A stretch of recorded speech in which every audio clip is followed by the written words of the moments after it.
Okay, live stream is up. 1 second. Okay, now sergeants, will you start your recordings? PC recording is started.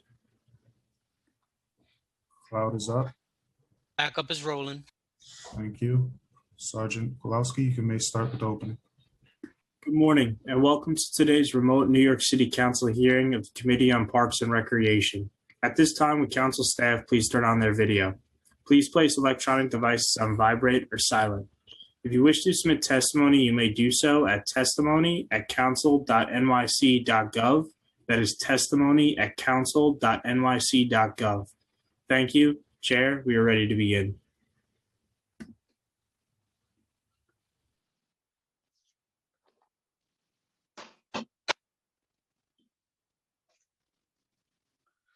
Thank you, Joe. Thank you for joining our virtual hearing today before the Council's Committee on Parks and Recreation. I would like to acknowledge my fellow council members who are present. Councilmember Brandon, Councilmember Dama Diaz, Councilmember Joe Nye, Councilmember Wiley, Councilmember Rivera, Councilmember Van Bremer, Councilmember Holden, and a few others may be joined later. Yeah.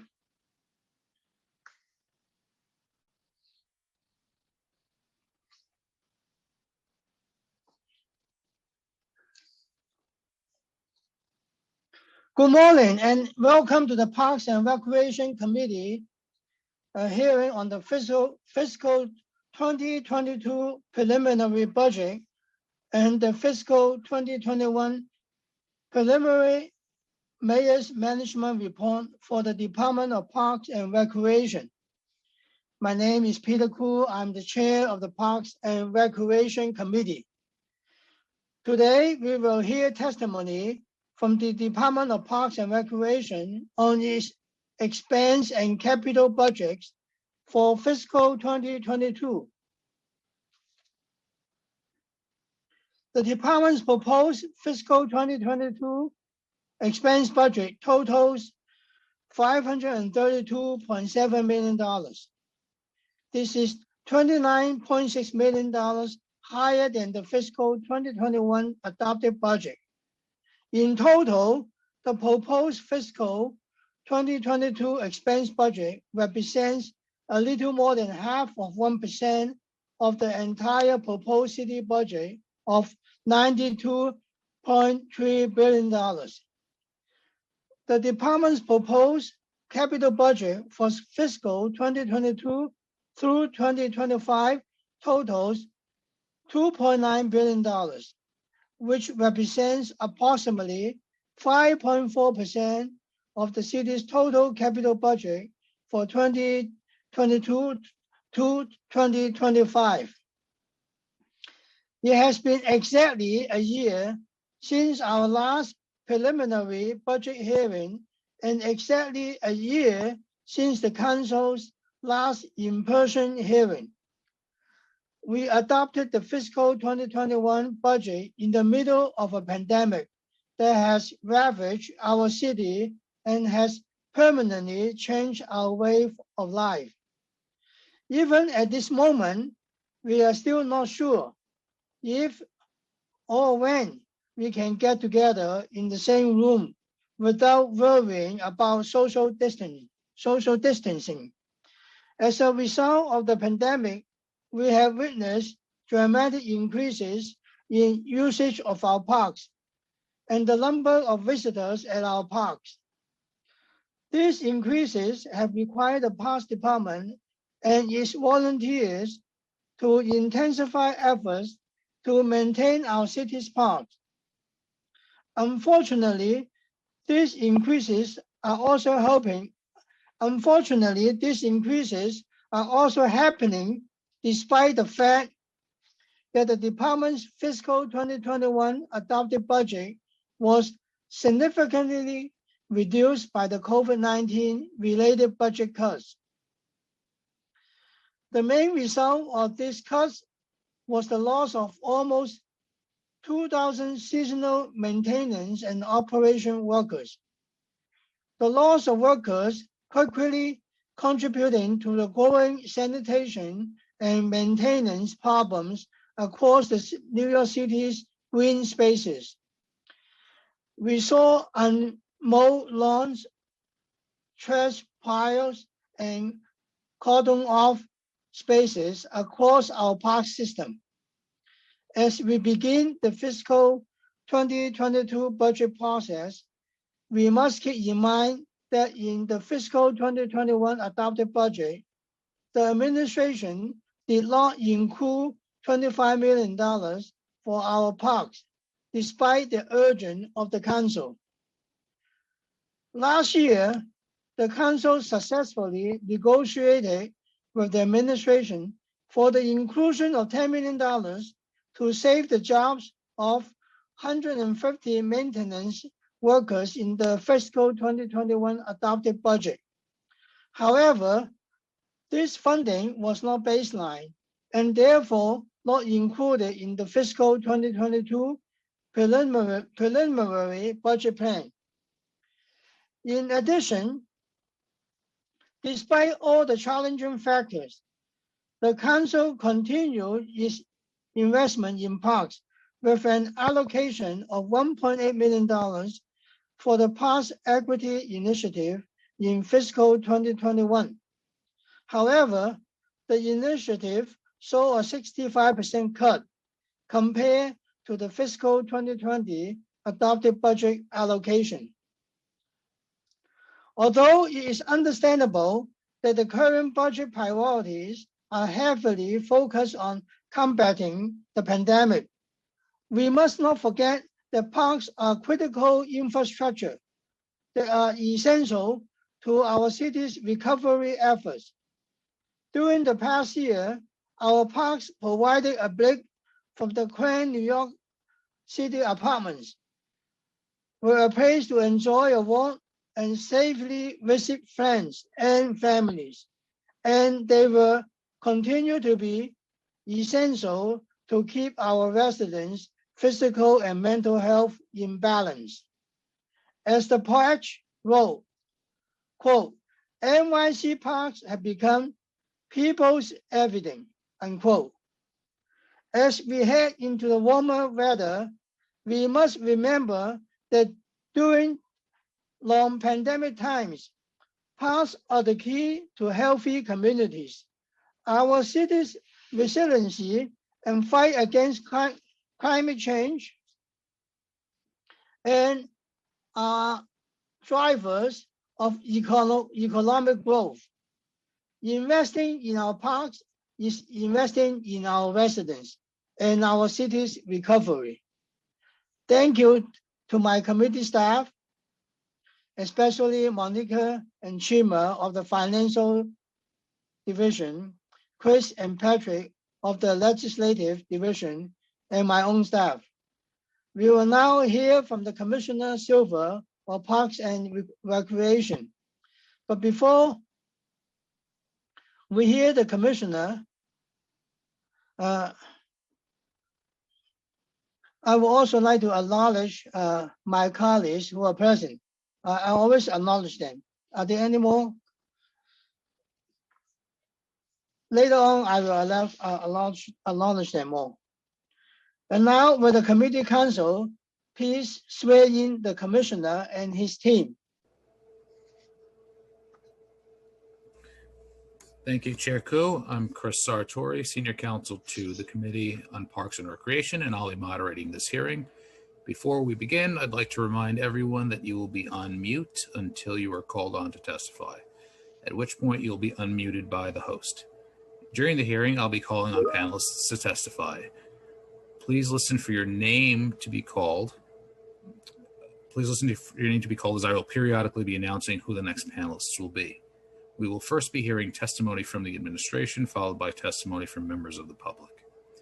During the hearing, if council members would like to ask a question of the administration or of a specific panelist, please use the Zoom hand raise function and I'll call on you in order.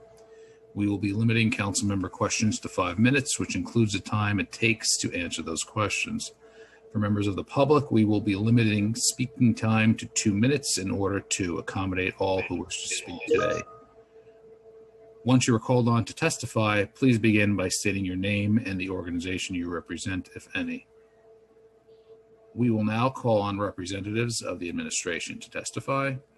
Appearing for the Department of Parks and Recreation will be Mitchell Silver, Commissioner of the Department, Liam Kavanaugh, First Deputy Commissioner, Therese Braddock, Deputy Commissioner for Capital Projects, Margaret Nelson, Deputy Commissioner, Urban Park Service and Public Programs, Joy Wang, Deputy Commissioner for Administration, David Stark, Assistant Commissioner for Budget and Fiscal Management, Sam Biederman, Assistant Commissioner for Community Outreach and Partnership Development, and Matt Jury, Director of Government Relations.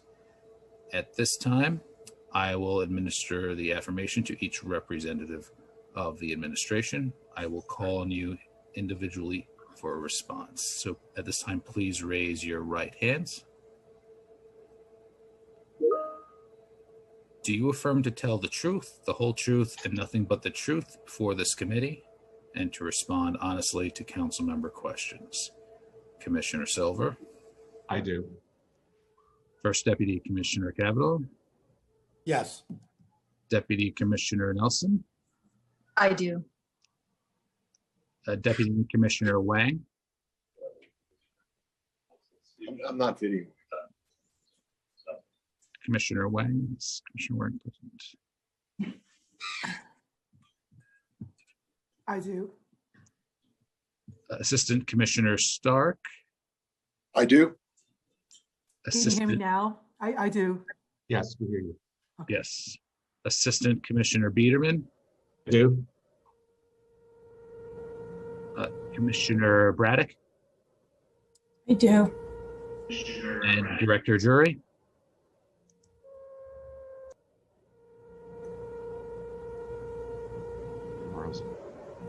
Is Director Jury there? We might have a,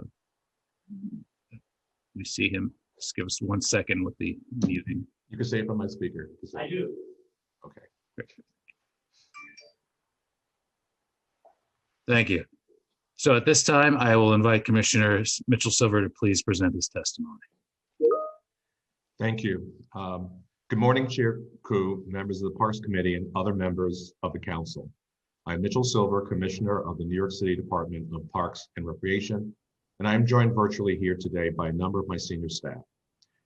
As you're aware, New York City Parks' primary responsibility is the stewardship of over 30,000 acres of green and open space, encompassing 5,000 individual properties, ranging from playgrounds and beaches to community gardens and natural areas. Thank you for allowing me the opportunity to discuss the agency's preliminary budget for fiscal year 2022 and to provide an overview of our agency's recent efforts and initiatives in building and maintaining our agency's green and open spaces during a year that was incredibly difficult and challenging for the agency and for all New Yorkers. In fact, it was almost precisely a year ago today that I appeared before this committee in council chambers to discuss last year's preliminary budget in what came to be the last in-person hearing held by the City Council before the COVID lockdown.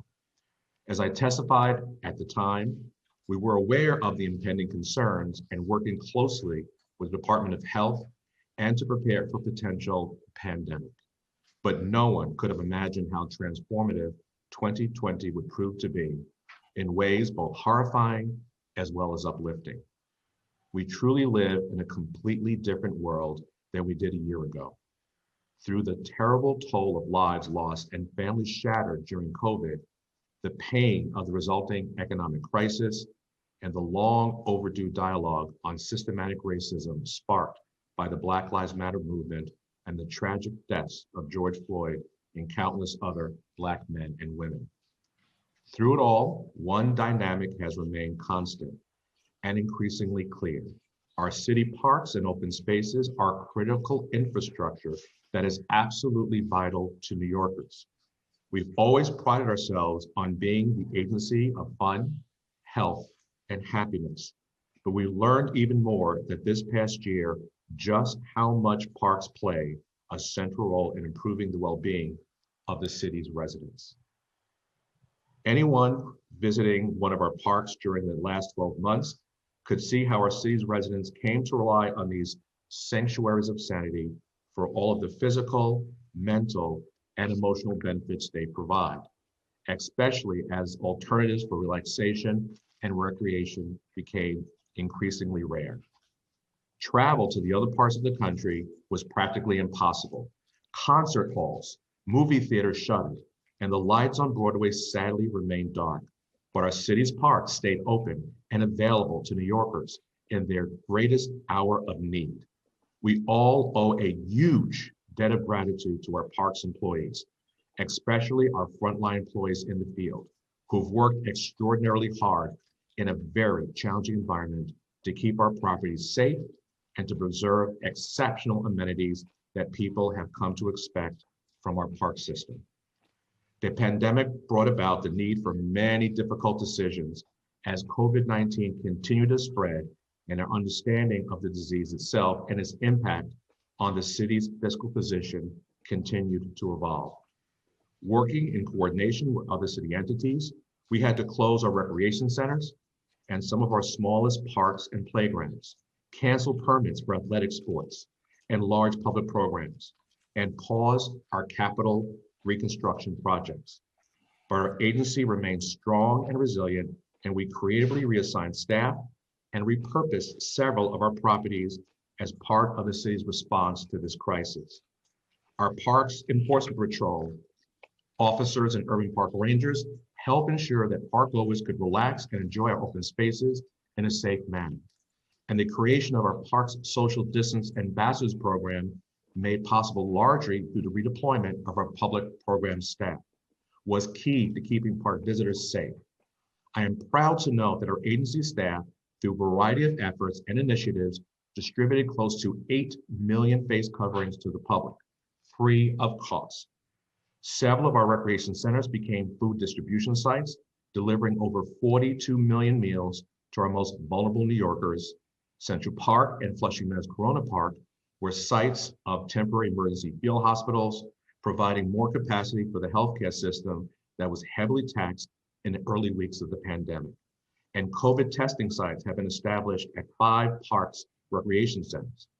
Our Brooklyn Borough Operations staff even took the initiative and created 6-foot red signs to help remind park goers to maintain a social distance, which became an iconic emblem modeled all over the globe.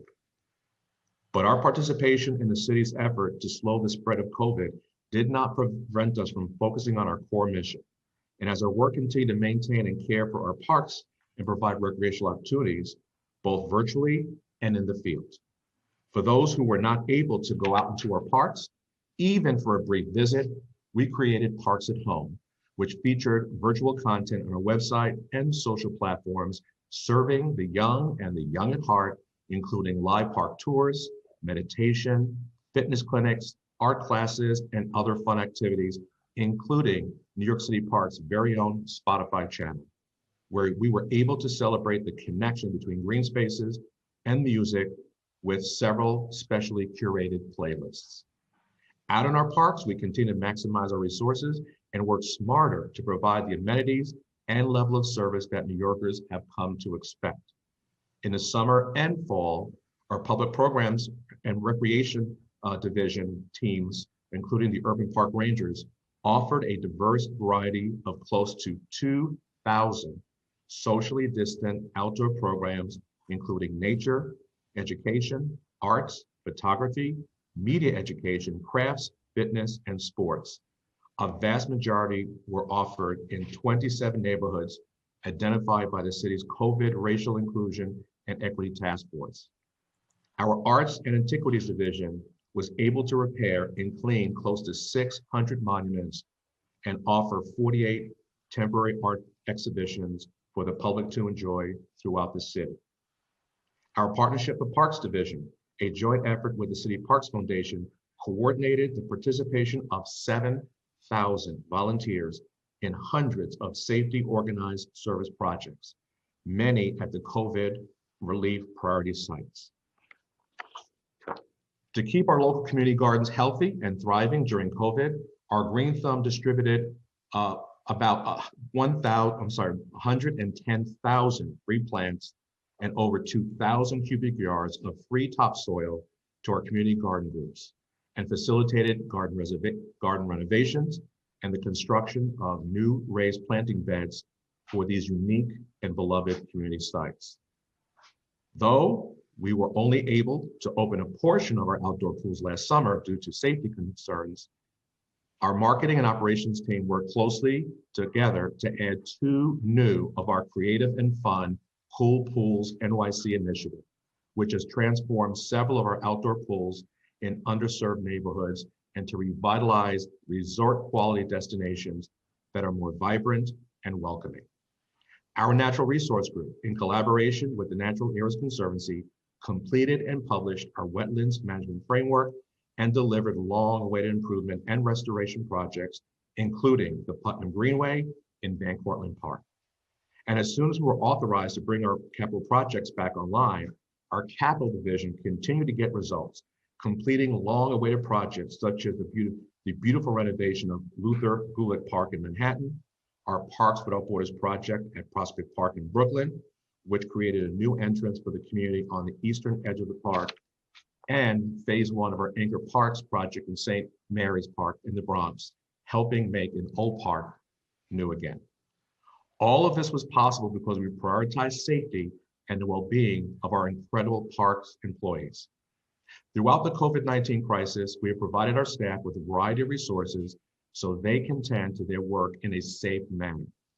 In addition to following the city and state health directives, we provided the necessary personal protective equipment, implemented flexible and staggered scheduling for essential workers, adapted our vehicle policy to promote social distancing, introduced robust cleaning protocol for our facilities, and continue to provide a steady stream of up-to-date information for all employees through broadcast emails regarding COVID testing and other resources to benefit their physical and mental well-being. In May of 2020, we led an effort to publicize Going Green for Parkies, a global effort to thank our park workers as iconic buildings across the country and the world were lit green in tribute to essential park workers. This tribute at the Empire State Building, Washington Square Arch, and other buildings across the city, country, and world served as an incredible acknowledgement and thanks for all of their hard work. And of course, we're keeping our employees informed about the important COVID vaccinations and working very closely with health authorities as state and local guidance evolves and more of our employees become eligible for the vaccine. Alongside the emergence of COVID pandemic, the economic crisis our society is dealing with, a fundamental crisis of conscience, as the nation faces a reckoning with centuries of institutional racism, inequity, and hatred. Our city parks were major locations for Black Lives Matter protests, other free speech gatherings, and we as an agency also contending with these dynamics head on. Our public-facing efforts included the creation of Juneteenth Grove in Cadman Plaza and renamings of several park properties for prominent persons in the Black community. Though we have long prided ourselves on a record of MWBE inclusion and engagement, we are redoubling our efforts to create even more business opportunities for MWBE firms to reflect and honor the diversity of our city. In light of these fundamental challenges, we also have to take a look inward as an agency. And I was proud to elevate our Equal Opportunity Officer position to an Assistant Commissioner level back in 2015, the first New York City agency to do so, to ensure that our dedication to equity and fairness includes our internal hiring and promotion practices. During the summer, we launched Reflections On, an internal agency forum encouraging open discourse and candid dialogue about racial and social issues impacting many parkies. Since its inception, we have successfully engaged in meaningful and poignant staff discussions in an effort to sustain a safer, inclusive, and equitable work environment. In the spirit of openness and unity, we look toward to 2021 as a city nation and world slowly heals and recovers from this crisis. In accordance with state and city guidance, we are increasingly able to permit organized league sports and special events. All park capital projects that have been temporarily placed on hold have been granted permission to officially move forward. Given the large volume of projects that are coming back online, we are carefully strategizing how to proceed to avoid overwhelming oversight agencies, flooding the construction market, and affecting our active portfolio. Many of you recall that parks faced an incredibly difficult staffing situation last spring and summer in light of the city's fiscal challenges, including a suspension of our seasonal staffing plan. We do expect to have an increase in seasonal staffing and other resources compared to last year, but this upcoming season will still be challenging. Warmer weather, lower rates of COVID spread, and increased public confidence in vaccines will lead to even more people leaving their homes and seeking to return to normalcy.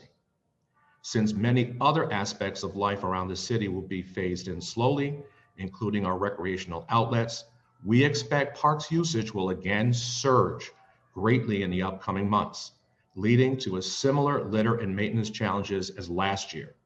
Our incredible staff will work their hardest, but our resources are finite.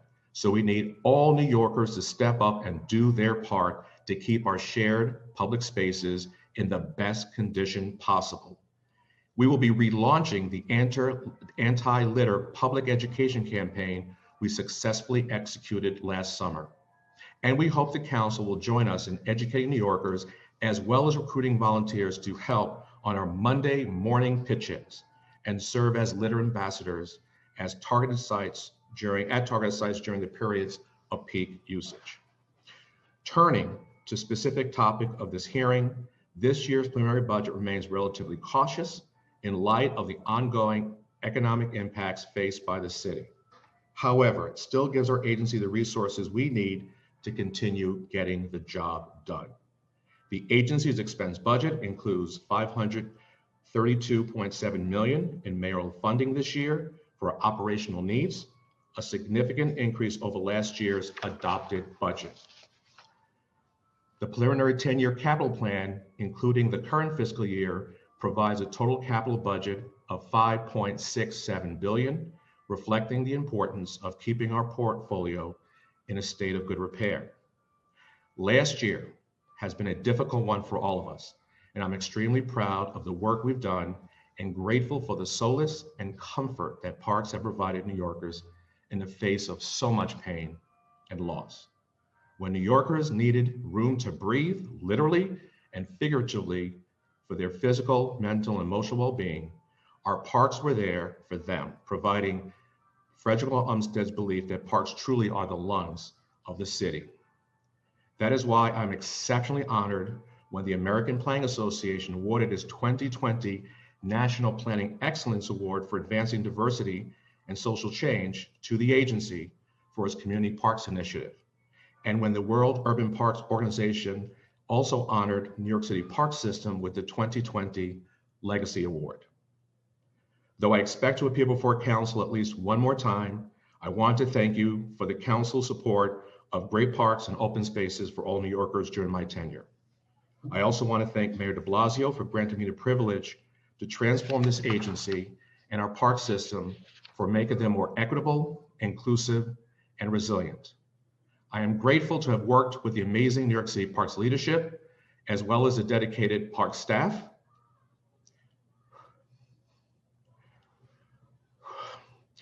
who've helped keep our parks safe, clean, and accessible, especially through a global pandemic. Serving Parks Commissioner has been the highest honor of my career. New York City Parks looks forward to continuing to work alongside the City Council to create a bright green future with more equitable and inclusive park system. We are now happy to answer your questions. Thank you.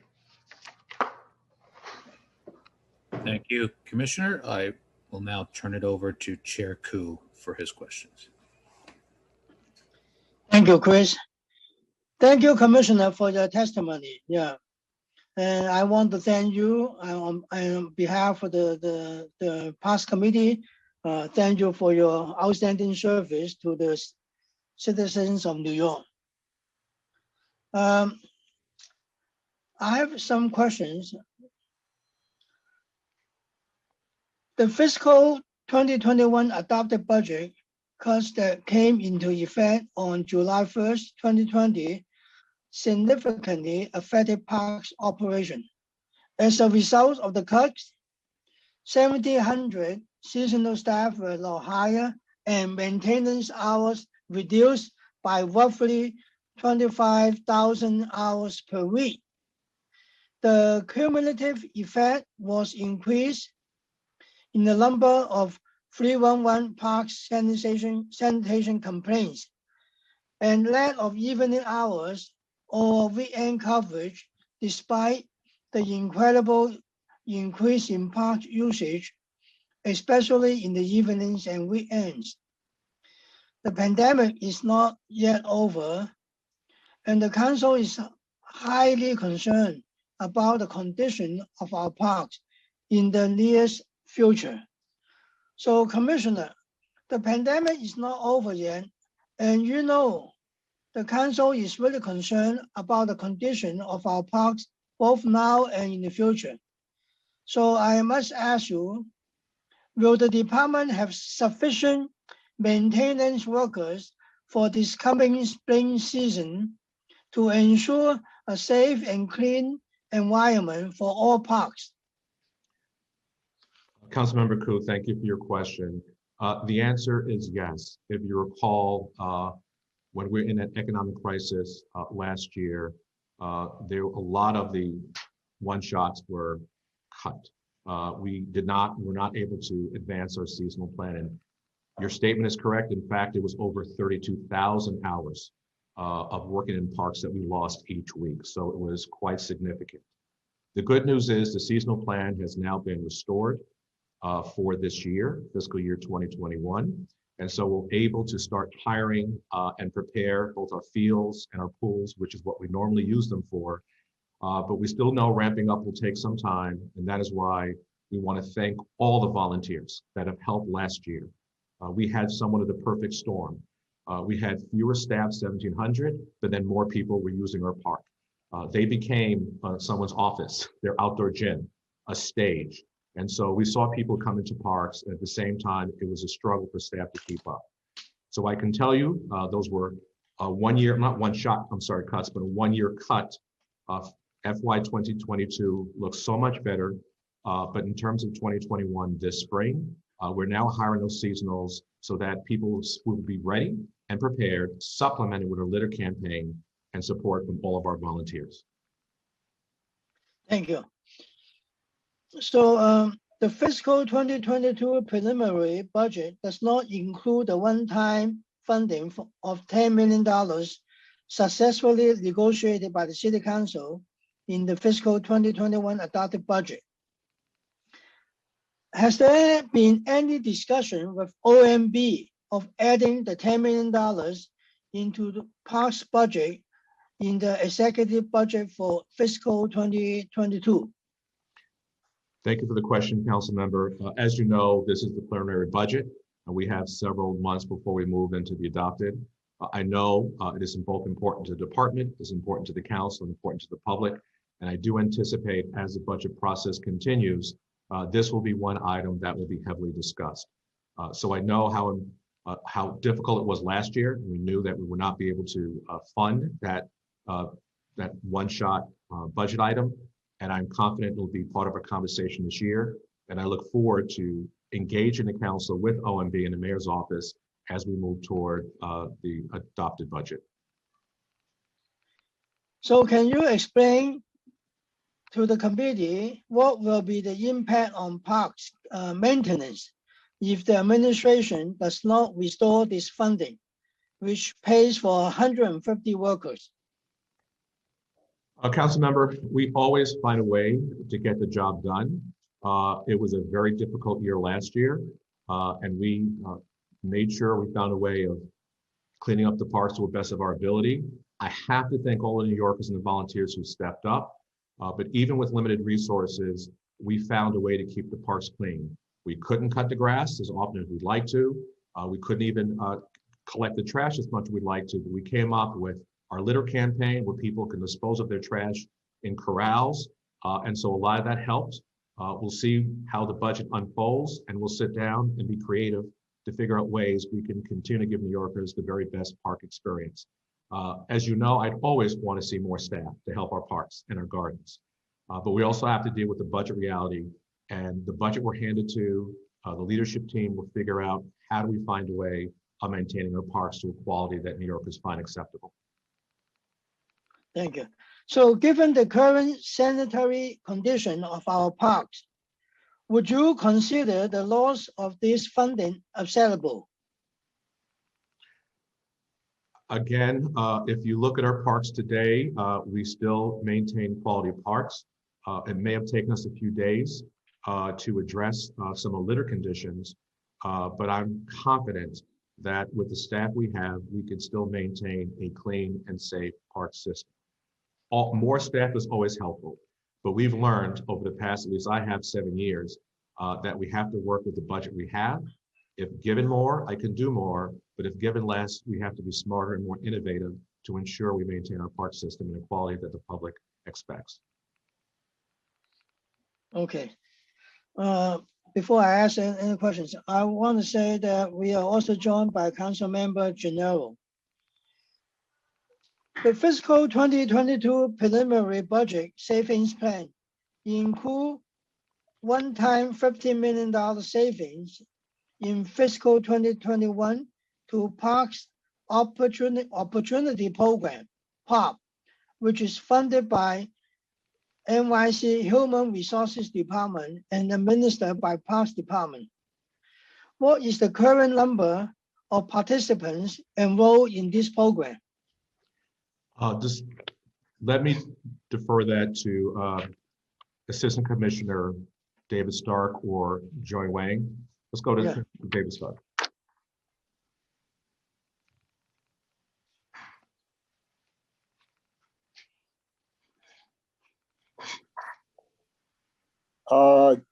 Hi, everybody. So we have 1,080 POPs right now. The savings that came out of our budget are all reflected in the earlier part of the year when we weren't able to hire people. And we expect to not hit the numbers that were at the high in the last 2 years, but come up, we'll have around 1,300 POPs by April, and hopefully get close to 2,000 by July. So we are hiring right now. OMB has approved the hires, and HRA is working with our staff to bring in people. And it's a great job here. We have a lot of POPs that we find full-time employment at NYCHA with benefits when they've been with us for over a year. And we've been able to extend the POPs that were here for over 6 months, so no one was losing their job while we weren't able to hire new POPs. And it's looking better than before. Thank you. So can you help us in the committee to understand the importance of these workers to parks maintenance? They're vitally important. Huge percentage of our maintenance staff, in some cases, are POP workers. We value them as part of our family. So you may, if you did not know, a few years ago, I changed their uniforms to make sure they look like they're part of the Parks Department, because they are. We revamped the orientation to communicate that they are welcome to the Parks Department. And then we work hard to find them full-time employment, either in parks, with NYCHA, or the private sector. They play a vital role, and you see them out there all the time. And so there is a used to be a equivalency graduation every year, something I would not miss because of the pride we have in these workers. We want to see them grow. We want to see them move into employment. And so we're very proud of this agency that we employ more POP than any other agency by far in New York City. So it is a vital program to us at the agency. They provide a vital resource to New Yorkers by cleaning and maintaining our parks. So it's a critically important program, and I'm proud to be the agency that are able to work with our POP workers. Thank you. So what was the pre-pandemic level of funding for POP? And what is the level of funding included in the budget for fiscal 2022? Let me defer that question back to Commissioner Stark.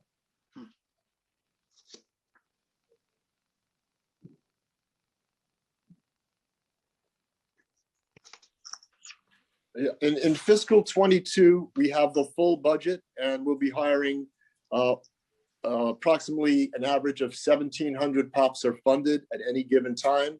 And the numbers ebb and flow. As you know, in our peak season, we try to have over 2,000, and winter, the number comes down a bit. And our budget was cut by a total of $18 million this fiscal year, but that was all through accruals when we were on pause during the earlier parts of the pandemic. And even now we're maintaining social distancing and we're limited to hiring in the approximately 300 a month, as we don't have any class bigger than 10 to 15 people right now. So what was the pre-pandemic level of funding for POP? It was approximately 60 million. 60? Yes, 60 million, 60. Oh. So it was cut a lot then. Well, we did not hire POPs for around 4 or 5 months, and we were coming from a low number. So the savings were done through the accruals of not having the full staff.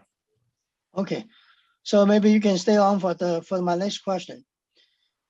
Given that most seasonal staff are brought in before the fiscal year actually begins, how many POP workers are impacted by the $15 million reduction? And how will the reduction impact parks maintenance in the next couple of months as the weather begins to improve? Let me answer the first part, and I'll let Commissioner Stark answer the second. We plan our seasonal plan way in advance, and we're gratified that all of those the seasonal plan was authorized to move forward. We start doing it hiring in March, where we prep for the fields and the pools, and so that hiring and work is underway. So we're very grateful that that seasonal plan was authorized to proceed forward. So we will be ready for the spring. So that's to answer that question. I'll refer to Commissioner Stark for the second part. So the really good news is last July, we had 1,000 POPs working for us at a time when we hope to have between 1,800 and 2,000. This July will be much closer to having 2,000 POPs working for us, and we will have 1,300 POPs by April. Okay, thank you. Yeah. We are also joined by Councilmember Holden. My next question is, the November 2020 savings plan for parks includes hiring freeze of 46 positions that will generate savings of $1 million starting in fiscal 2022. What job titles exactly are subject to this cut? And again, what will be the anticipated effect of this cut on the agency's operations? Councilmember Crew, I'll have to get back to you on specifically those 46 positions. I'm not sure the exact titles. There's no question the hiring freeze did affect our operations. I've met with all my leadership team to find out which ones we have to prioritize. As you know, we're able to hire 1 for every 3 positions. We're working with OMB to try to restore those positions. In a couple of key areas, it's very critical in our areas of technology. So this is something we can get you specifically if you wanted to 46 positions, but we are trying to work with OMB to ensure we can get that the hiring process in place so that we can restore some of these critical functions. Okay, yeah. So my next question is regarding one part in the mayor's 2021 State of City Address. Following the release of the fiscal 2022 preliminary budget, the mayor announced several new initiatives in his State of the City Address, all of which being creating a city cleanup corps, which proposed to hire 10,000 New Yorkers to clean up neighborhoods. Would the initiative include any support for the Parks Department? And how realistic is it considering the current budget challenge? Councilmember Ku, thank you for the question. To my knowledge, I believe it is not specifically for parks. I believe these are neighborhoods and streets. And to my knowledge, these were focused on other areas. If you recall, there was a lot of concern about cuts in sanitation, litter overflowing on trash cans on the streets. And so I know there was a big concern about supplementing what was happening on the streets, since a lot of the bids do some of their own sanitation cleanup. But my understanding is that was primarily focused on neighborhoods, not focused on parks unless it's the perimeter of a park, which would be the sidewalk. Okay. So now I will turn over the questions from my colleagues in the committee. Mr. Sartori, do we have other council members who want to ask questions? Yes, we do, Chair. Thank you. At this time, I'll call on other council members to ask their questions in the order that they have used the Zoom raise hand function. If you'd like to ask a question and you have not yet used the Zoom raise hand function, please raise it now. Council members, please keep your questions to 5 minutes. The Sergeant at Arms will keep a timer and will let you know when your time is up. You should begin once I've called on you and the Sergeant has announced that you may begin delivering or asking your questions. We will first hear questions from Council Member Holen, who will be followed by Council Member Salamanca. Time begins now. Thanks, Commissioner, for all your service to the parks of New York City. And I want to thank you for all the innovative programs you've created in the past. And hopefully they'll go on for years. But I have a few questions regarding, I asked this several times at hearings, concerning street trees. And I don't believe I've gotten an answer. What's the individual cost of street tree plantings in the city of New York? I do know we worked on getting that cost down. I'm going to defer to Commissioner Kavanaugh while I go to my notes, but he may have it at the top of his head. Prices have gone up, but we've tried to work to get the prices down as low as possible. But I'll now defer to Commissioner Kavanaugh for that response.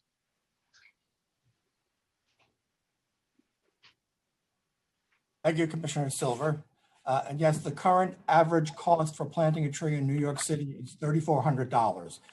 It's less in some boroughs like Staten Island. It's more in Manhattan. It has increased significantly over the last 3 years. We are taking a number of steps to try to reduce those costs, including increasing the number of qualified potential bidders for our contracts. We are looking at our specifications to see which ones may be driving the cost increases that we've seen. And we're taking advantage of the new MWBE contracting authority to provide more opportunities in smaller contracts we hope will result in lower prices. We have gotten a few bids back recently. The results have been encouraging, but we have not awarded any contracts yet, so it's too soon to say whether or not we have found a way to significantly reduce the cost over the entire city. Yeah, $3,400 is obscene for planting a single tree, and it seems that we still don't have a solution to this. This is going on over a year now that we haven't. That $3,400, we're getting soaked. The taxpayers of New York City are getting soaked. It's unacceptable. So I think we have to come up with an innovative program and not just keep kicking the can down the road here. Another question, the Commissioner or Commissioner Kavanaugh, after Tropical Storm Isaias and other storms, several street trees came down, and as you know, and it was really quite devastating to many neighborhoods around the city. Yet I still have sidewalks that were lifted considerably that have not been repaired. And one homeowner constituent sidewalk was so raised by the tree that was uprooted that the homeowner's insurance company is threatening to drop his insurance because it's a hazard, and Parks and DOT will not repair the storm damage. Did the Parks budget get any more money from the city, extra emergency money to repair sidewalks or trees that were uprooted? Let me defer to Commissioner Kavanaugh. You're correct. This is primarily DOT with some Parks involvement, but I'll defer to Commissioner Kavanaugh for that response. Councilmember, yes, we are keenly aware of the sidewalks that were damaged by Tropical Storm Isaias.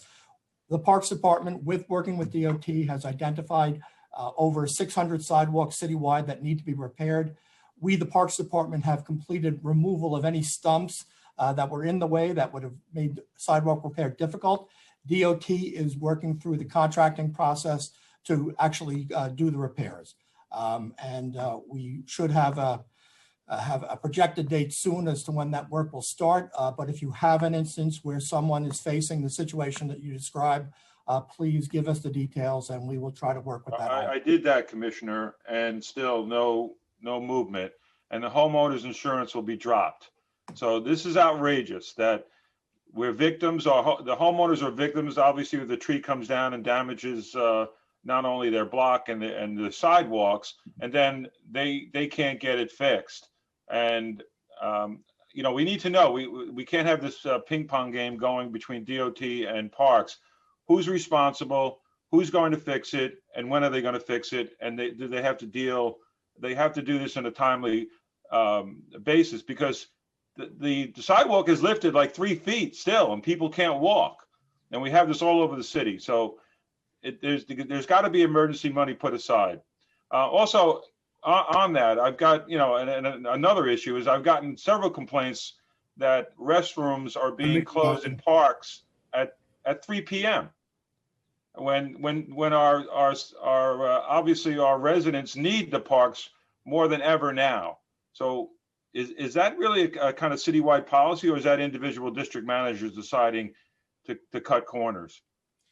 It's not a question of cutting corners, council member. During the late fall, winter, and early spring, we do reduce our comfort station hours, mostly because we do not have the seasonal staff to extend those hours. Typically in mid-March, we start building back up as the seasonal staff comes on board throughout the agency. So you'll be seeing longer hours regularly. Restrooms then close the park. If you're not going to, people have to go to the bathroom, have to go to the restroom. So to close it at 3, when the parks are being heavily used, especially in early spring, is cruel. Councilmember, we do make that adjustment, and we'll make sure that it is followed consistently throughout the city, especially in your district. Could you answer? Now, just one more, if I may, Chair. Who's working remotely in parks? Are park supervisors working remotely, or district managers? Are they allowed to work remotely? No, I have to say and give a lot of credit to our field staff. They have worked every day since the start of the pandemic, outdoors, interacting with the public, and doing their job as normal. There are what titles are working remotely? Because I've seen a lot of parks. We have roughly about 20% of our administrative staff is working remotely. About 80% of all of our staff that work in the field are working in the field. So it's about 20%, mostly from our capital, our administrative, our IT folks. They're all teleworking remotely, but it's about 20%. Thank you. Thank you, Chair. Okay, thank you. Thank you. Next is Councilmember Salamanca, followed by Councilmember Diaz. Time begins. All right. Good morning, Commissioner. Can you hear me? Yes. Yes. Good morning.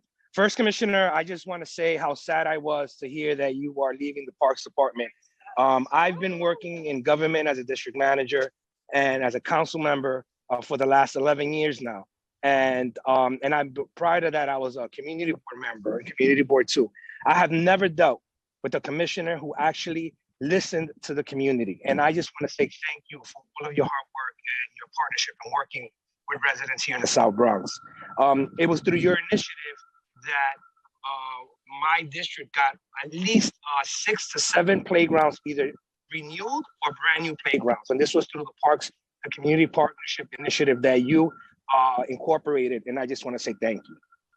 Thank you so much. I appreciate that. Now, what I do know, I do want to talk a little bit about my frustrations with the Parks Department, and that's capital dollars. Commissioner, in 2018, we allocated close to, I would say, a little under $2 million between the mayor and myself for baseball lights in 2 baseball fields in my community. This is fiscal year 2018. It is still, it is still in the procurement process. It is unacceptable that this is still going through the procurement process. And at the last hearing that I saw you face to face, I would say a year ago, you agreed that this was unacceptable. And here we are today working on fiscal year 2022, and it's still going through the procurement process. In 2019, I allocated a mobile command station for Crotona Park. It's still nothing. You know, I'm talking to the assistant commissioner for urban park services, and I feel like I'm getting the runaround here. You know, one explanation is that DCAS is holding it back. Another explanation is that OMB is holding it back. And to be quite frank, Commissioner, I don't think I'm going to allocate any funding to Parks Department for capital dollars if I'm giving you this capital dollars and it's just sitting there. It's a waste. Well, I'm going to defer to Commissioner Braddock shortly. Clearly, part of that was COVID, but I know that's not going to satisfy a response. You know, let me just say it this way. While I have been here, we have made substantial progress in the capital process. I'll be the first to tell you when I came on board, I was stunned on how long it took to complete a capital project. We reformed the design phase. We're able to exceed timelines on the construction side, even completing it on time. And I concur that more work is needed on the procurement side. And so that is something that unfortunately I will not be able to complete, but I'm confident that this council and the future mayor needs to focus on the procurement. However, I want to get the details about what happened. Any capital project has to go through the same timeline because it's capital dollars. So it is unfortunate, and I will defer to Commissioner Braddock to find out more detail. But as you know, I worked very hard to get as many projects done in your community. There was no intent of slowing this down. I'm equally frustrated at times by the process, but however, we've made substantial changes over the past 7 years, and I'm confident those improvements will occur even better into the future. Commissioner, the Hunts Point Playground that we did a ribbon cutting, I think that you approved it around the same time that I allocated this funding. The park got redone, we did a ribbon cutting, and my project is still in the procurement process, and a park got completed during that time. I hear you. All of us agree that improvements have been made and more improvements need to be made in the procurement process.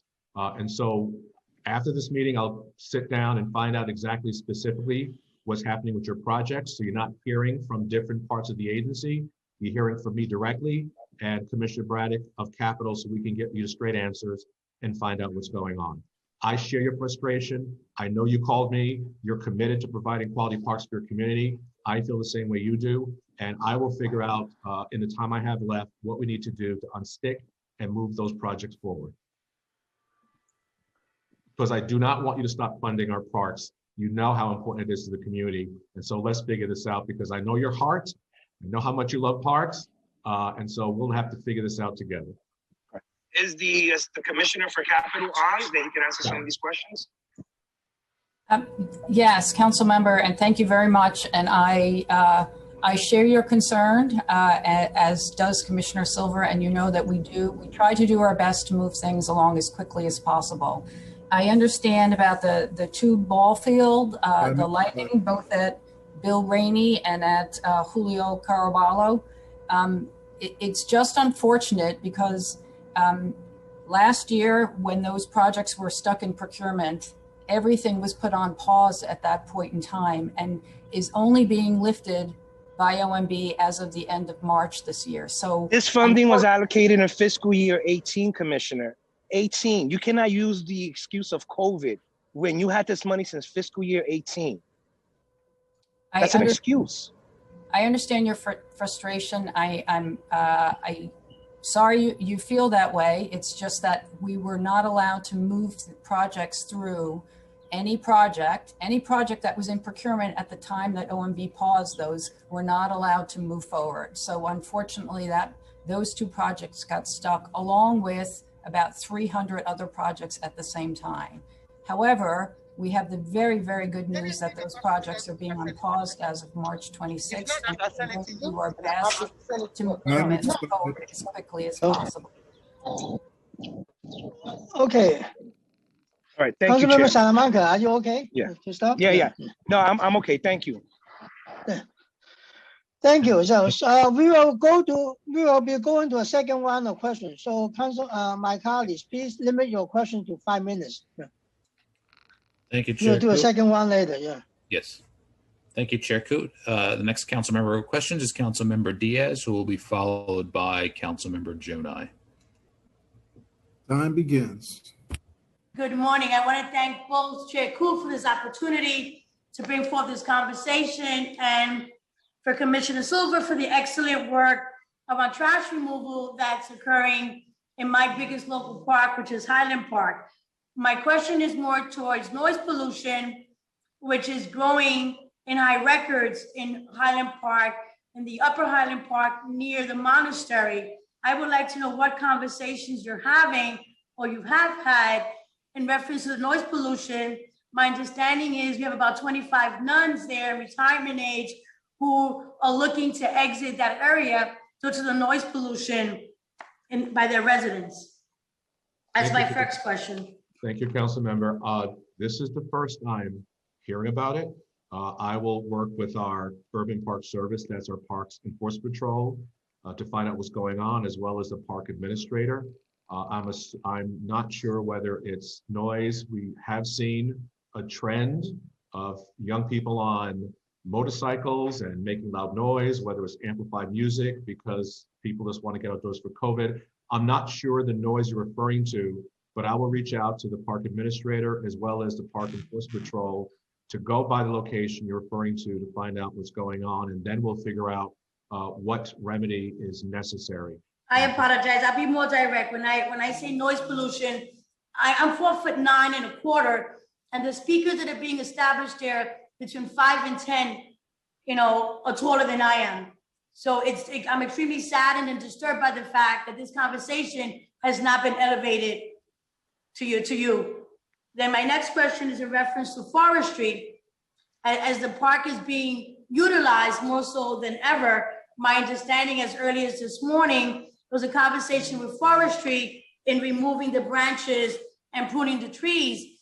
They're waiting for, I don't know if it's for a senior to be bumped in the head by a branch, or what's gonna get the attention that we need at Highland Park.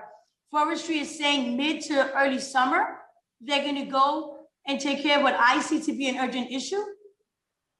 Well, I'm going to defer to Commissioner Kavanaugh in a second. Our approach is a risk-based approach, and what happens is that they determine what is the highest risk from A, B, C, and D, and then they have a certain time frame to go out there and address the situation. I'll defer to Commissioner Kavanaugh specifically about Highland Park. We do benefit from having an administrator there, but also our forestry team is the best in the country. So I'm sure we do not want to keep the public in danger. I'll defer to Commissioner Kavanaugh if he knows specifically about the situation in the park. Thank you. Thank you, Commissioner Silver, and good morning, Council Member. I'm not personally familiar with the situation that you described, but as Commissioner Silver did say, we base our maintenance program on risk. We evaluate the trees based on the potential that they have for causing injury or property damage. We prioritize our work accordingly. However, we'll be happy to review the problem that you've identified and see if there is some way that we can address it, both within the context of our priorities and in response to the problems that it appears to be causing. And so within what time frame can I expect a call back? It's going to be 70 degrees today, and the last thing I want is to be told I had a call at 7 o'clock this morning, at 7 o'clock this evening, a branch fell. on someone. Councilmember, we'll certainly call you this afternoon to understand exactly what you're talking about. I don't know if we'll be able to go out and assess the situation until sometime early next week. But obviously, if there was a dangerous condition, we would be out there assessing it today. I don't know what the history of the inspection is for this particular condition that you're concerned about, but we will call you today to confirm what it is, where it is, and we will have an inspection performed and inform you of the results. No, again, maybe I wasn't clear in my question or expressing myself. My understanding is that it has been assessed and the return time for rectifying the situation is mid-spring to early summer. I have an issue with that. Councilmember, again, I'm not familiar with the particulars of this condition, but again, based on the risks that it presents and the volume of work that we have to address, it may take that long to address a condition. Thank you. I'm done. Thank you. We are also joined by Councilmember Mark Devine. Thank you, Mr. Chair. Sartori, who's the next Yes, council member thank you. to ask us? Yes, thank you, Chair. Next council member is Councilmember Jonai, followed by Councilmember Moya. Time begins. Thank you, Chair Koo. Commissioner Silver, I just want to echo some of the comments made by my colleagues. I've enjoyed working with you, alongside of you. I'm grateful for the service that you've done to parks in the city of New York. I know that at many times we butted heads. It was with the intention of solving problems. I hope with the short amount of time you have left in the current position, that you will finally figure out the capital procurement problem, the debacle with Comfort Stations, and all of the trees that need to be removed and all the sidewalks that need to be repaired. I have trust in you, and I'm hopeful that you're going to say today that, yes, before you leave, you will address these issues. Thank you, Councilmember Jonai. That is a hard charge for 3 months, but the good news is we have addressed the Comfort Station issue. We've managed to control costs. We actually did a very interesting exercise last year to look at a different approach toward Comfort Stations. So that is ready to go once we try that pilot. So at least that one we can check the box. In terms of capital, I know over the years I've taken a lot of heat, but I have to say I'm going to be personally and say this with the capital staff that we're extremely proud of what we were able to do. This administration has now completed under my tenure over 843 capital projects. That is the third most in history of all commissioners. I've only been here now for 7 years. We were able to cut the process from 4 to 6 months. COVID did pause a lot of our projects. And so I'm confident, as I stated to Councilmember Salamanca, we really have to work as a team, not just parks, the city and a team, to address procurement. We've been able to streamline design, and we're performing very well in construction, but procurement continues to be a challenge. I think once you focus on that aspect of the process, you're going to see projects move a lot quicker. I'll try to do as much as I can or leave a letter for the next mayor in an envelope, because don't have enough time to reform procurement in 3 months. But I want to thank this mayor. I want to thank OMB for the improvements we have made, as well as other agencies, but there's still more work to do. Commissioner, thank you for that. And the sincerity in your voice resonates with all of us. Thank you. The tree problem is a major concern, not only from the liability aspects of safety of those that can't use the sidewalks and those that can be hurt by using the sidewalks, to the liability that falls on homeowners, as you heard from my other colleague, where the insurance now is not going to be renewed. These are having real impact. These are the single largest investments of our homeowners. It's not the responsibility of the homeowner. If they touch it, now it becomes their problem. We really need to put more effort and resources and a true commitment to resolving these problems that are hazards to both pedestrians and homeowners. Understood, Council Member. And as Commissioner Kavanaugh said, we will be reaching out to DOT today to get a better understanding of the timeline about how we can proceed. We understand the impact, and Councilmember Holden was very clear. We do not want our homeowners and our residents to be put in that position. We'll gather this afternoon to figure out what we can do to move quicker going forward. Don't know if it's an option for emergency dollars, or Certainly, I would say this is a crisis and it's a concern. We'll circle back to see what we can do to give the homeowners more certainty about how the future is going to unfold regarding those sidewalk conditions. Commissioner, if I can have your office follow up with me, I have a list of properties that are similar to what Councilmember Holden raised as an example, where the sidewalk is more than 2 feet off the ground, unpassable, and it's been a number of years on a slew of other properties. And I just want to continue as we talk about the procurement process and how we move forward. I'm a big fan of concessions.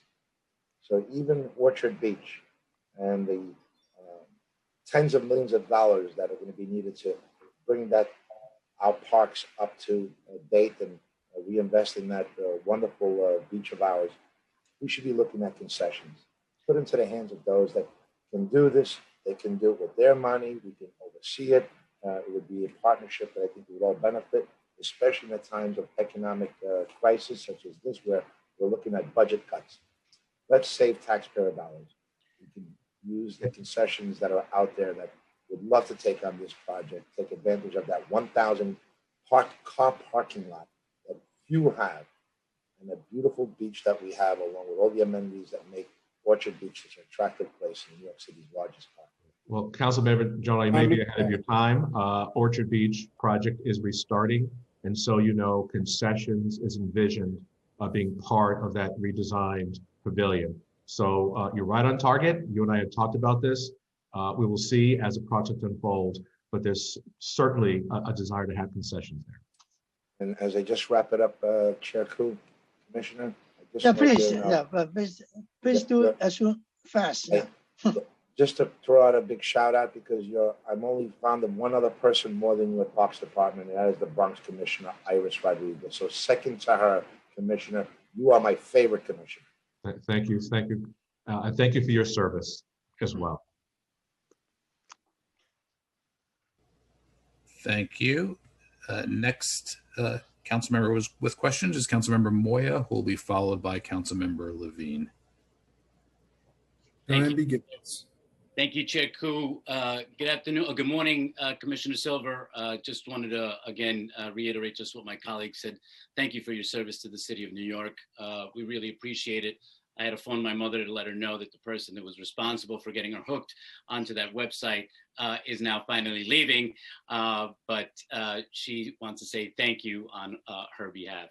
I also want to acknowledge our Queens Commissioner, Commissioner Dockett, who has been absolutely fantastic, responsive at every call that we make, and Matt Sheraton, who is the administrator for Community Boards 3 and 4.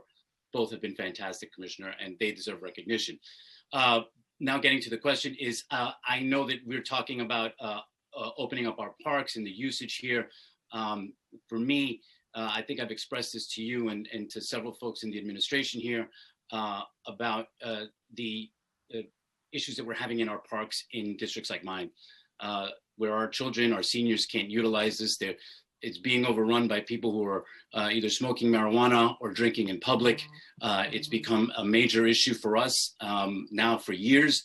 I talk about this because I wanted to ask you, what is the current level of funding for the PEP officers this year? And also, considering the recent dramatic increase in park usage, what would be the ideal number of PEP officers and urban rangers needed to patrol our parks? I want to acknowledge all the PEP officers in Queens and throughout the city who have been doing a tremendous job. I've had the privilege of actually going out to the parks with them and having the opportunity to see them not only distribute masks, but help actually curb some of the problems that we're having. It's just that there's not enough staffing to do it. And when I have 5 parks being overrun, that's something that, is not acceptable. That is one of the #1 complaints I get in the community. Well, first, thank you for your comments, and please tell your mother I may be moving on, but the tree map will remain. So staff will do a very good job. I want to thank you for the comment and also acknowledging our Park Enforcement Patrol and Urban Park Rangers. They have been unbelievable that they had to go out there, not just a pandemic. Remember, we're having a lot of protests out in our parks. And they also supported helping some of the commercial districts for those businesses following social distancing rules. So they have been amazing throughout this process, coming to work. So our current level, I don't know the actual budget number, but I can tell you that the total number of our PEP, both grant and tax levy, is 311. Now that's higher than previous years, but then it's supplemented by our CSAs, that's called Park Security. There's about 373. Now the PEP, the 311, they're peace officers. They enforce the quality of life rules, so they can make an arrest. The CSAs have a radio. They'll have to call for support. They cannot issue an arrest. I agree with you. I would certainly like to have more, but in terms of crime, and we do quality of life summonses, but we rely on our partnership with NYPD to support us. We have 311.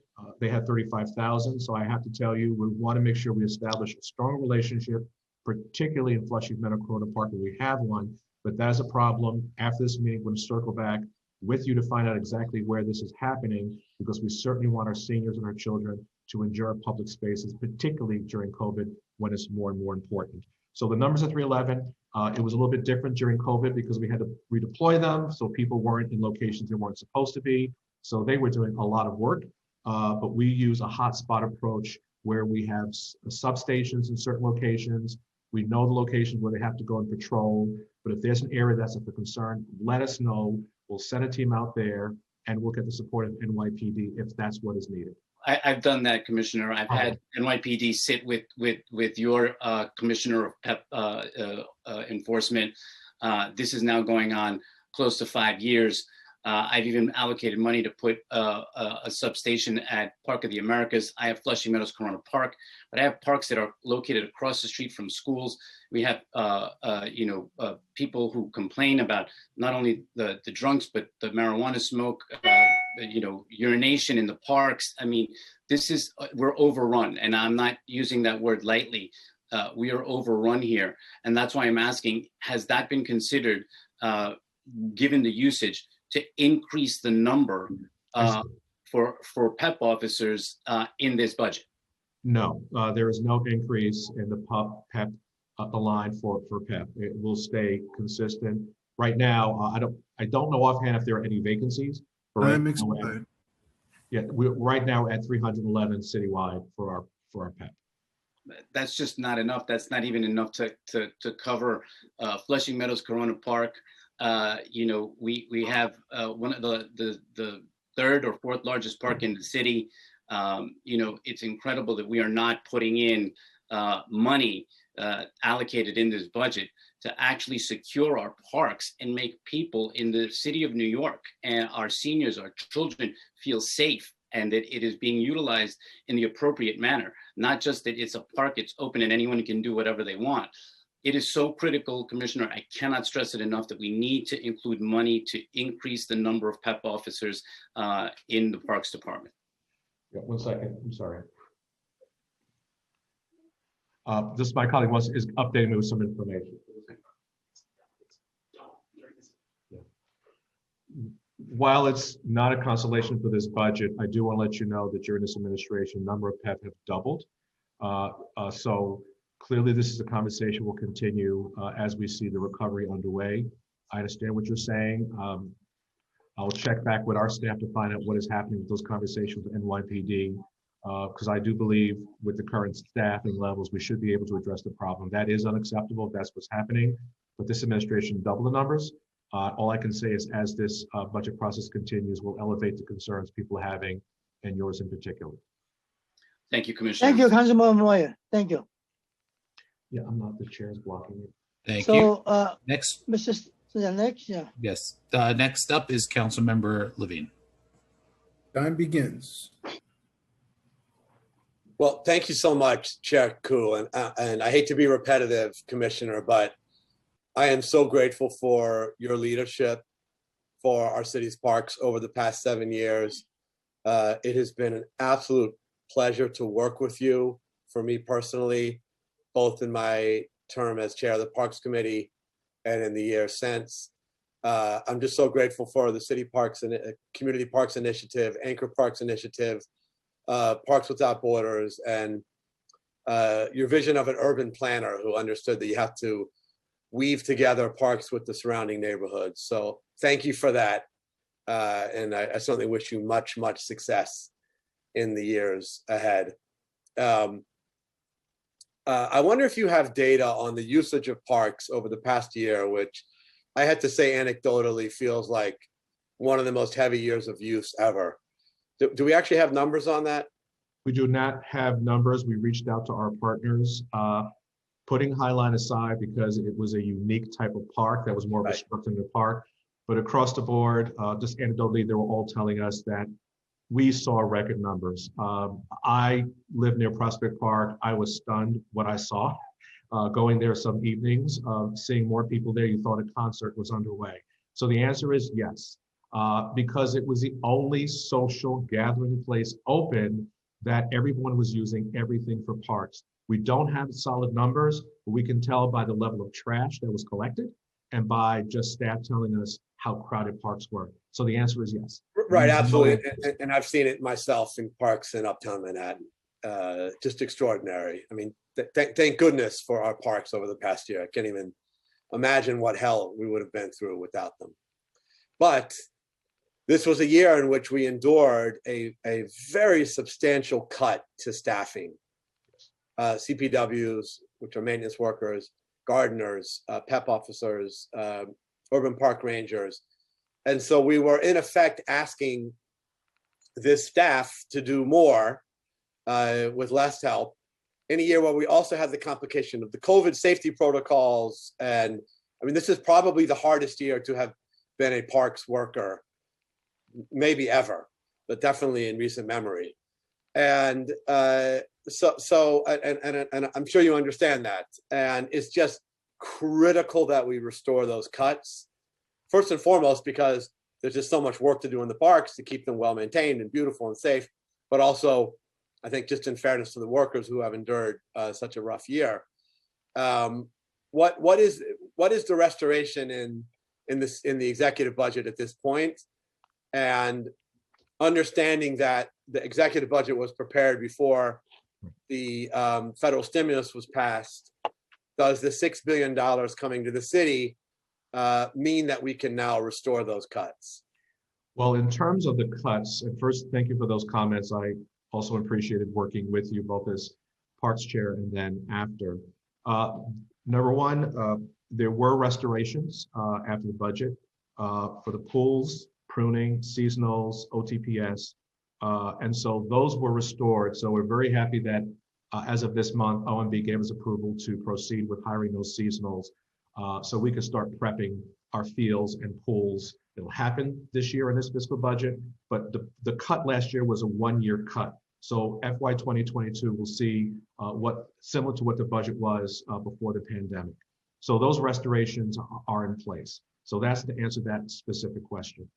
In terms of some of the other one-shots, I certainly understand last year when 150,000 CPWs and horticulture workers were cut, that will be an ongoing conversation.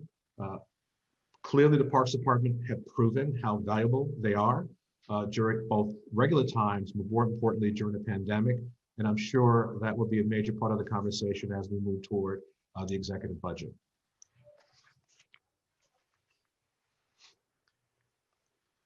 You have. Thank you. Sorry, a little mute problem there. Okay. My time is almost up. We need not just the baseline cuts restored, but we need all of the single year allocations that the Playfair Coalition succeeded in getting through with incredible advocacy from the council speaker and so many allies. We need all of that restored for the coming year. And just in my time, very quick, I also want to mention the challenges faced in our historic houses, and the parks system is home to dozens of incredible treasures. One of which is just a few blocks from my home, Morris Jamel Mansion, and they're in such desperate need, virtually all of them in an infusion of capital to upgrade their infrastructure. Can you update us on the plan there and what can be done to get them the resources they need in an expeditious fashion? Well, I know time is running out. They'll have Commissioner Braddock follow up with you. I don't have the full capital plan of all the historic houses, but I do know some capital work is going on with a few of them, but we can get back to you with a list. If you want to know specifically about Jamal mentioned, we can get to that information as well. I do know there was a capital project some years ago. I don't know what's in the planning going forward. I would appreciate that to talk to Commissioner Braddock. It's not just Morris Jamal, it's many of them throughout the system. They have real needs, and I think now's the time to double down in investments there.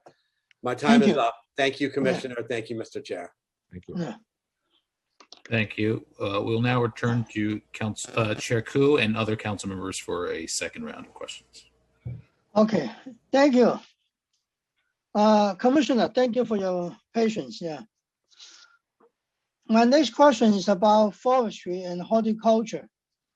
The fiscal 2022 preliminary plan includes $26 million allocation for forestry and horticulture. It is less than 5% of the total past budget of $533 million. So do you consider this funding to be sufficient to properly maintain our natural forests in the era of climate change? Well, my first part of the answer is yes, because there were just some reductions in this fiscal year. Going forward is going to be similar than previous fiscal years, and we got the job done. We have an amazing forestry division. I would say it is the best in the country. They know the importance of maintaining our urban forest for all the reasons you mentioned. And we also have the Natural Area Conservancy, another huge partner. Together, we have advanced tremendously the urban canopy and the health of our urban forest in our city. So I do believe we have the adequate budget to get the job done. I will defer to Commissioner Kavanaugh to see if he has any additional comments.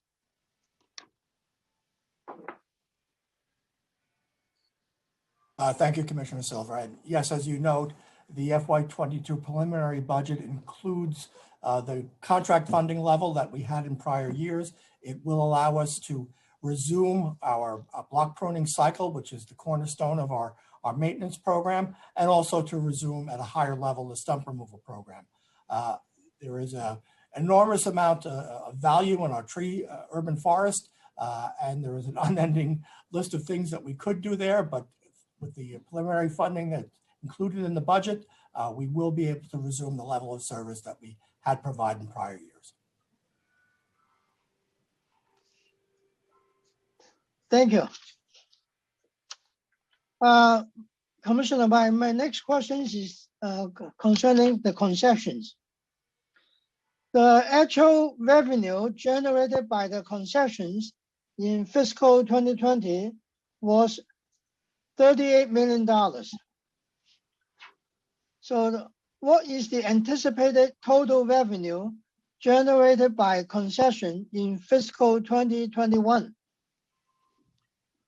I will, is that first page? 2? Okay. Just give me 1 second, because that is a very specific number. So right now, for the first part of this year revenue, it's 10.5 million. And clearly this is going to be significantly less than later years. So it's for the first 6 months was approximately 10.5 million. For fiscal 2021? For fiscal 2021. Okay. So as you can imagine, for a lot of our concessions during COVID, they were concerned about opening.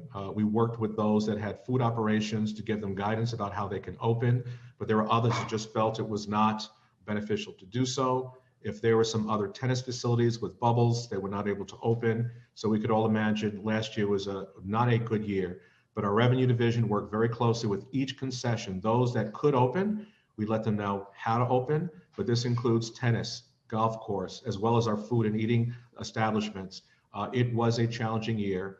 We did not charge any fees to make sure it was as easy for them to operate and provide a service for employees, but in terms of the revenue, it is up to 10.5 million so far for this fiscal year.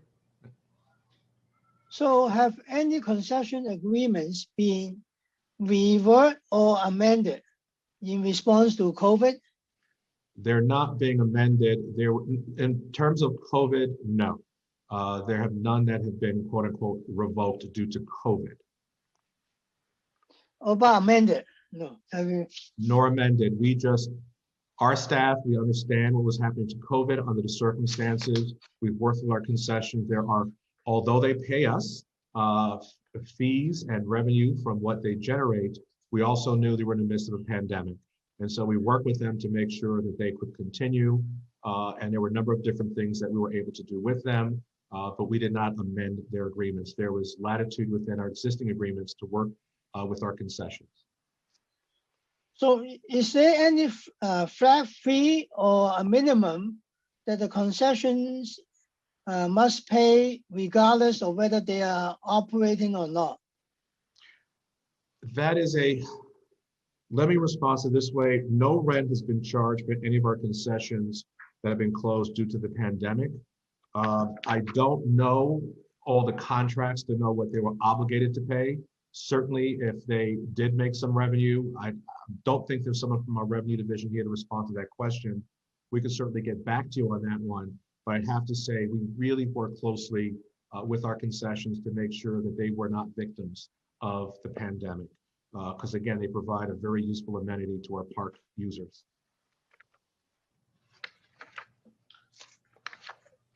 Okay, yeah. So, okay, my next question is about historic houses. So during our hearing on the historic houses last year, we learned the biggest need is for someone to do minor historic buildings maintenance, like repairing windows and plaster. This position has been empty since 2016, and we heard there are concerns that it might no longer be a line item. Can you confirm whether the position still exists? I don't know if Commissioner Biederman will be able to answer that question. I do know after the hearing, we sat down closely with both the administrator to address some of the concerns raised at that hearing. I do not recall specifically about the position that you mentioned. There were other concerns raised at that hearing. So I don't know. I don't want to put Commissioner Biederman on the spot. This was something I'm not 100% clear on. So Commissioner Biederman, do you have any other information, or Commissioner Braddock, because this is something was not brought to my attention about this position. So thanks, Commissioner, and thank you, Councilmember Koo. Again, this is per Commissioner Silver, sort of globally looking at how can we respond to some of the information that we got in and around the hearing around on historic houses has been an area of focus for both me and Commissioner Braddock. I don't have an immediate answer for you about that particular position, though, and I will be happy to circle back with you after the hearing. So you will get back to us? Yes, because definitely. this is a very simple question, whether the position exists or not. Yeah, I'm just not sure. You were talking about a maintenance position. I know each of the historic homes, have their own staff. I'm just trying to understand. We say the position. I'm not aware of a global maintenance position specifically for historic houses, so that's why I'm pausing. I'm a little bit unclear about the question and about this position you're referring to. So that's why I'm saying it is a simple question. I just want to understand what position you're referring to, because to my knowledge, there is not a maintenance person per se for all the historic houses. There tends to be different arrangements. We do have our trades they can support, but they do raise their own funds to do some cosmetic work. But in terms of what you're asking for, I just have to double check. Okay, so please get back to us. Yeah.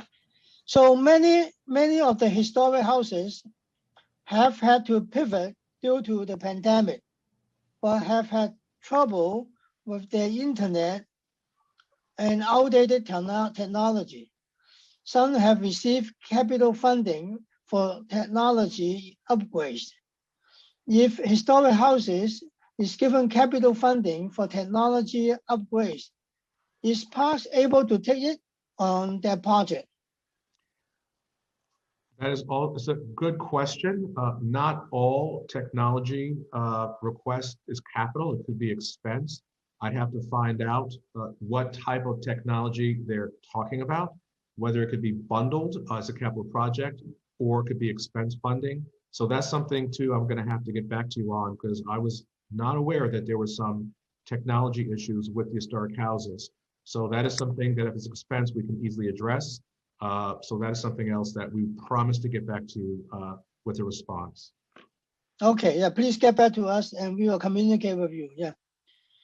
The next question is on the PSAL Sports Public Schools Athletic League. The mayor recently announced that PSAL Sports will receive an extended season. Can you speak to the impact this would have on non-PSAL leagues, such as adult leagues and summer camps? Well, first, let me start by saying that, yes, last week announced we're working very closely with PSAL regarding the details of their upcoming plan to offer multi-season sports in the upcoming spring and summer months. We'll work with PSL leagues and other permittees to accommodate as much of the usage as possible.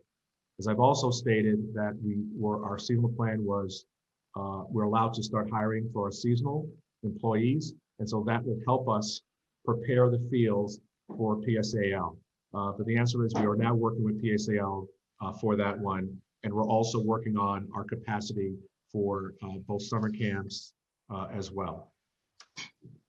So that work initiated after the mayor's announcement.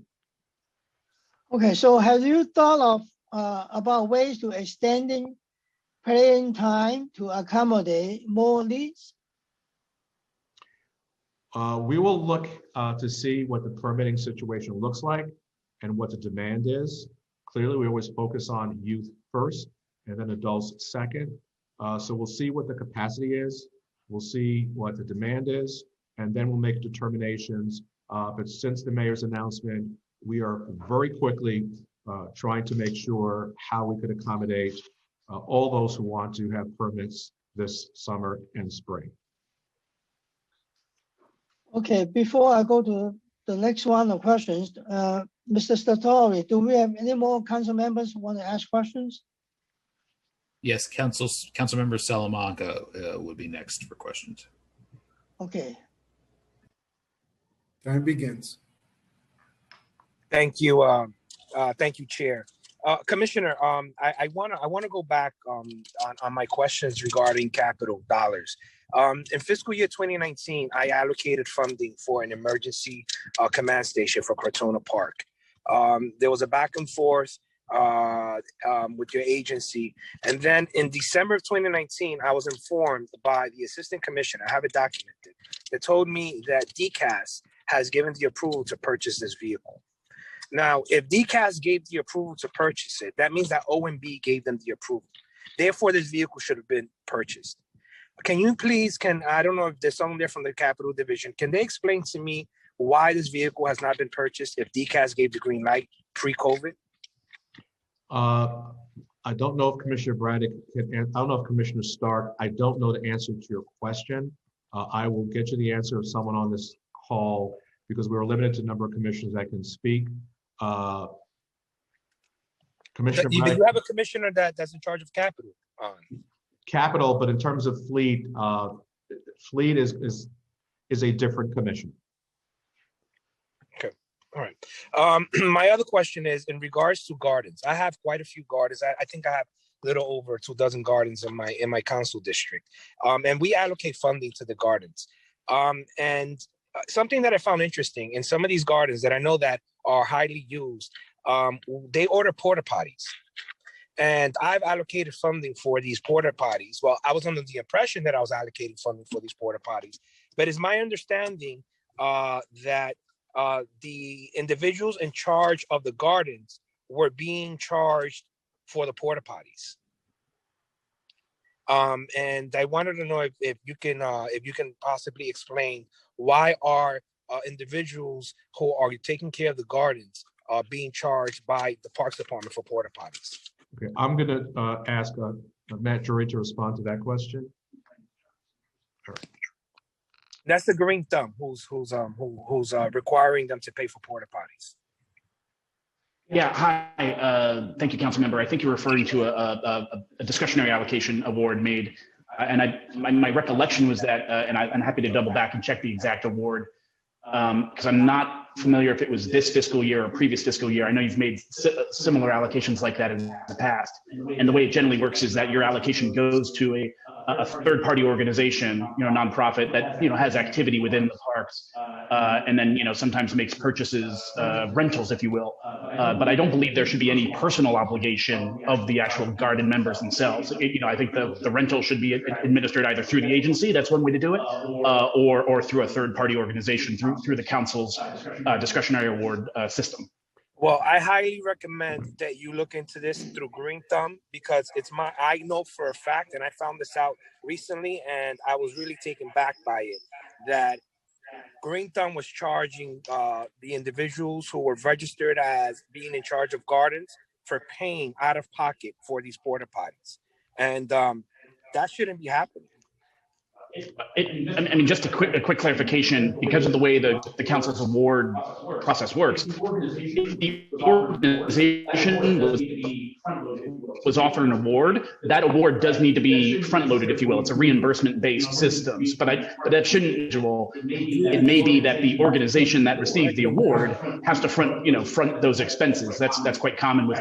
In fact, I believe that's the fundamental way in which the council discretionary awards work. But we'll absolutely, we'll get the information from your office and look into this and make sure that it seems odd that individuals would be asked to, pay or that seems unusual.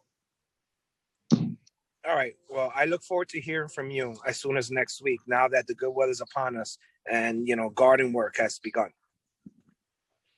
Thank you. Councilmember Salamanca. Thank you, Mr. Chair. Thank you. Thank you. Next so up is. We have one more? Okay. Yes, Councilmember. Next up is Councilmember Holden, I believe, has a question. Time begins. Thank you, Chair. The hearing on Commissioner, the hearing on the historic houses, which we had, the first one we had in 5 years, was back in November, and there were very serious questions from the people who run the historic houses about the maintenance. And the chair asked a question about, has that been addressed or has that position been filled? And the answer was, we're looking at this, globally looking at this.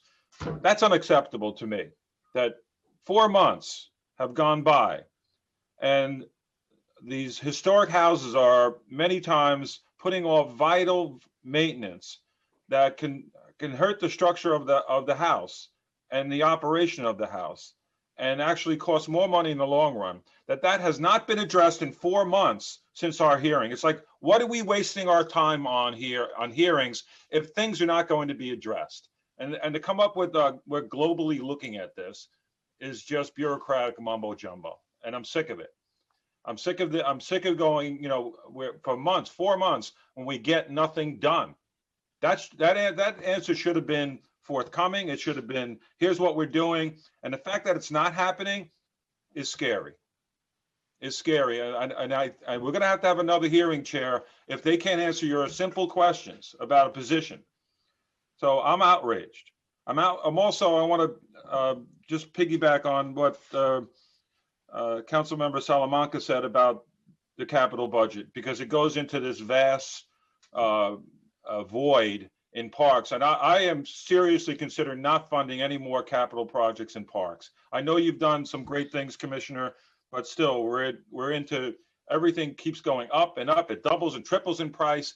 And it's not even like in the realm of really correct prices for the city of New York. We're getting, like I said before, on the tree planting, $3,400, and just a few years ago it was half that, and just a couple of years before that it was a quarter of that. So prices, we have to do it. We have to do a hearing, it looks like, in the council on out of control costs, and why these costs are so ridiculous in capital and in parks, and why it costs $3,400 to plant a tree in the city of New York when it used to cost, I remember years ago, $400. I don't get it. Well, council member, number one, after the hearing, even you and I had a conversation, and I met with my leadership team specifically to follow up on some key items. There was a question specifically about a position. We're in a hiring freeze, but we met right after, raised the concerns from that Historic House Trust hearing, and there was some follow-up as a result of the concern you and others have raised. So I know for a fact that that did happen. Yeah, it's 4 months ago. Right, we're in a hiring freeze. We're in a hiring freeze, so we can. No, well, historic houses is a not-for-profit. They could also raise the money, and they could pay for it out of their budget. It's not out of a realm of possibility, I guess. Well, there were some concerns expressed that came out at the hearing, and we did follow up to address them. In terms of the budget prices, under my tenure, like I said, I am very proud of what we were able to do. Are reforms still possible? Yes. In terms of costs, I want to be very clear. Park does not say to the contractor, no, don't pay $2,500, raise the price up to $3,400 for a tree. We go out to the market and try to get the best price possible. We have two options. We accept their price or we don't do the work. This is subject to the market. And if we're going to have a hearing, I would encourage you bring in the building industry to find out why are these prices so high. We work with them. The construction industry are our partners. We would like to get the lowest prices possible. I take no pleasure turning around and saying this is what a comfort station would cost. I would love it if a comfort station would cost $1 million. So there's no intent where Parks is saying we're out to waste taxpayers' money. No, we want to make sure we provide something the public will enjoy. We put it out to the market. We get 3, 4, 5 bids. We take the lowest responsible bidder, and then we go forward and start working with them. So I always struggle with this. Sometimes blaming Parks is like blaming the homeowner for getting a high price from a contractor to remodel the kitchen. We're subject to the market, and we'll continue to find ways of streamlining the process. We're doing standard design for comfort station, and that has been able for us to hold the prices down and not escalate it through doing customized design of our comfort stations and our playground. Time expired. But Commissioner, I think we have to go even further here as to why these bids, why contractors are raising their prices, because essentially, and I've heard this from several contractors, they don't want to do business with the city because payment is very, very slow. The job has changed midway multiple times. The specs are wrong, things are wrong. So I think we need a bigger examination and investigation as to why contractors are holding the city hostage. And I'd like to know what it costs to plant a tree in New Jersey parks. I'd like to know some comparison as why New York taxpayers are getting soaked. Because if you think, and you even said $3,400 is too much. If it is too much, then we need an investigation as to why it's so much more costlier in New York City to plant the tree than across the Hudson River. I would welcome that conversation. We had a hearing many years ago about the capital process, and so I certainly would welcome that hearing. In terms of our contractors, we have over 640. So the contractor community wants to do business with the city, over 640 capital projects active right now. And in terms of change orders, I reduced it by 50 to 70% over my tenure. So we've addressed the change orders. So a lot of what I hear is prior to me getting here, but as the urban myth goes, it carries forward. But I want to stand up and say how proud I am about what we were able to do in this agency. Things have changed. There's no way I would have been able to complete. Commissioner, with all due respect, Commissioner, with all due respect, I've gotten so few trees planted in my district. This is the worst it's been since I've been associated with the community and parks for over 40 years. I've never seen so few trees being planted in my district, and I want some answers. I'm funding additional, putting money from my budget into tree pruning because I can't get that done. So I understand there's a budget crunch, but way before the pandemic, we were dealing with this tree problem, and it's not getting solved, it seems. Thank you, Chair. Thank you, Councilmember Holden. Yeah. So just to clarify, our hearing on historic houses was actually the first in 15 years. The last one was held in 2005. Yeah. Thank you. Now, Commissioner, I'm going to ask a few questions on the capital side. As part of the budget agreement, which between mayor and the city council, the fiscal 2021 adopted budget redirects $428 million in capital funds from NYPD to the Parks Department in fiscal 2021 through 2023 for the renovation of recreation and nature centers citywide. So can you please update the committee on how and where this funding has been invested?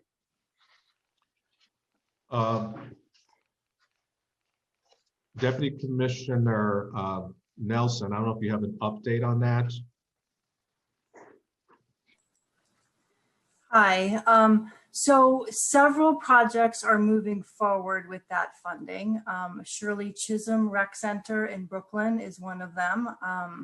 The second one is the North Shore Recreation Center, which will also be a new recreation center, is moving forward with that funding.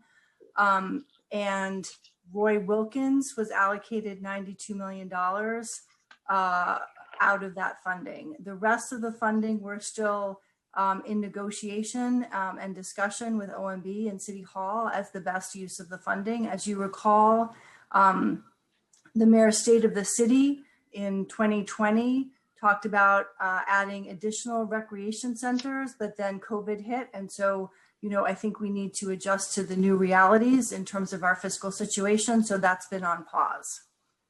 And I don't know if Deputy Commissioner Braddock wants to add anything to that, but we're very excited to have that funding to expand and enhance our recreational facilities for New Yorkers.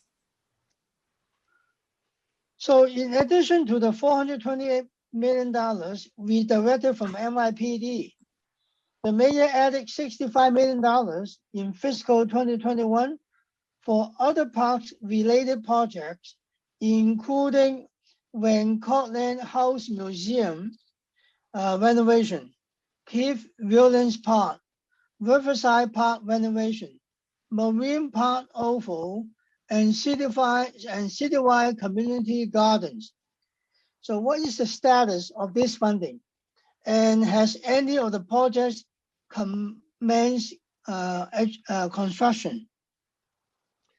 Well, let me first answer the top part about some of those specifically. If those capital funds were authorized, everything was placed on pause, and then they were phased into restarting.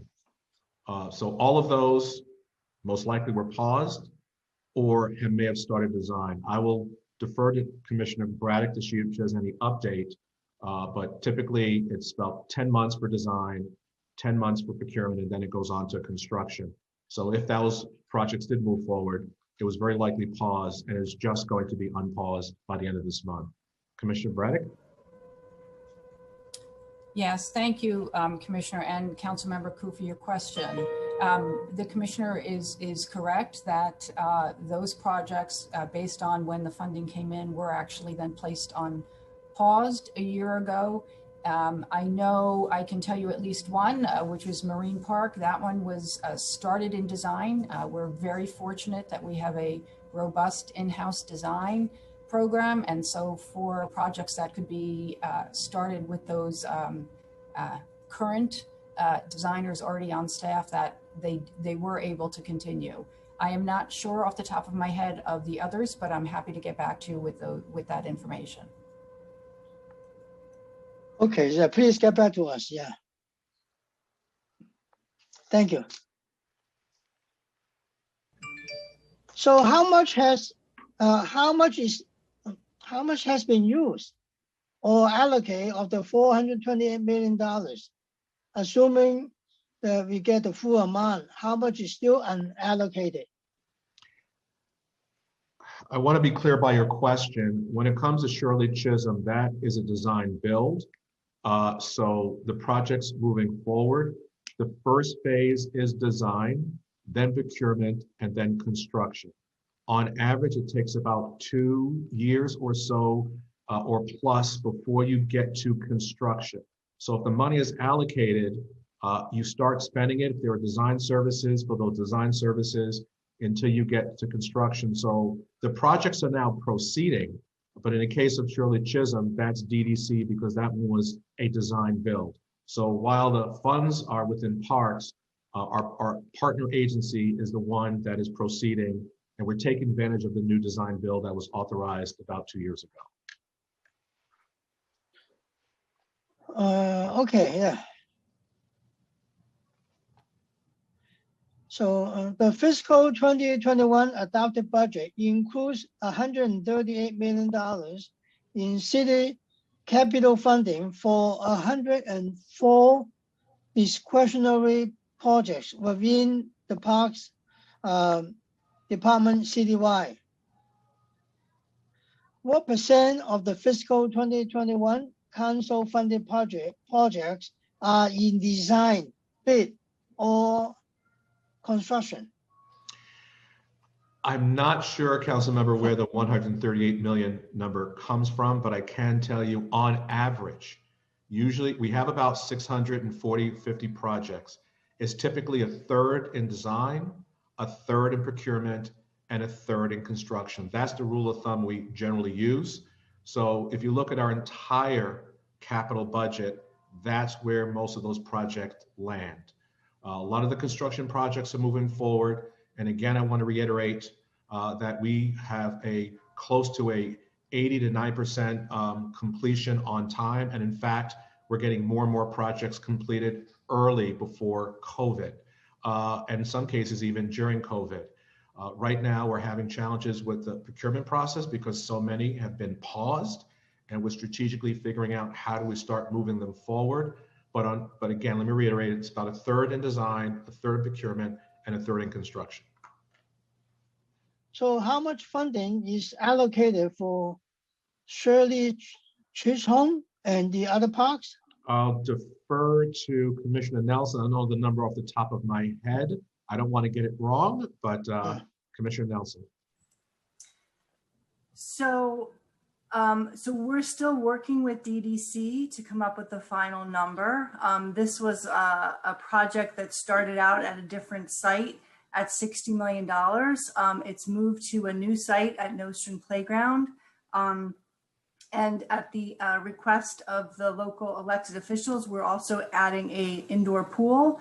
So we're working with DDC, who will be doing this project, to come up with that final number, and that will come out of that extra money that will need to be allocated to increase that project from the original $60 million will come out of that 428.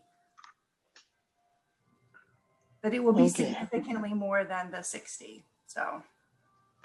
Just want to clarify with the commissioner, the $138 million is how much the council members allocated for capital projects in fiscal 2021. Yeah. I see. Okay. Yeah. Yes. So the same remains. Very often there's council money and then there's mayoral money and sometimes or present money to make a project whole.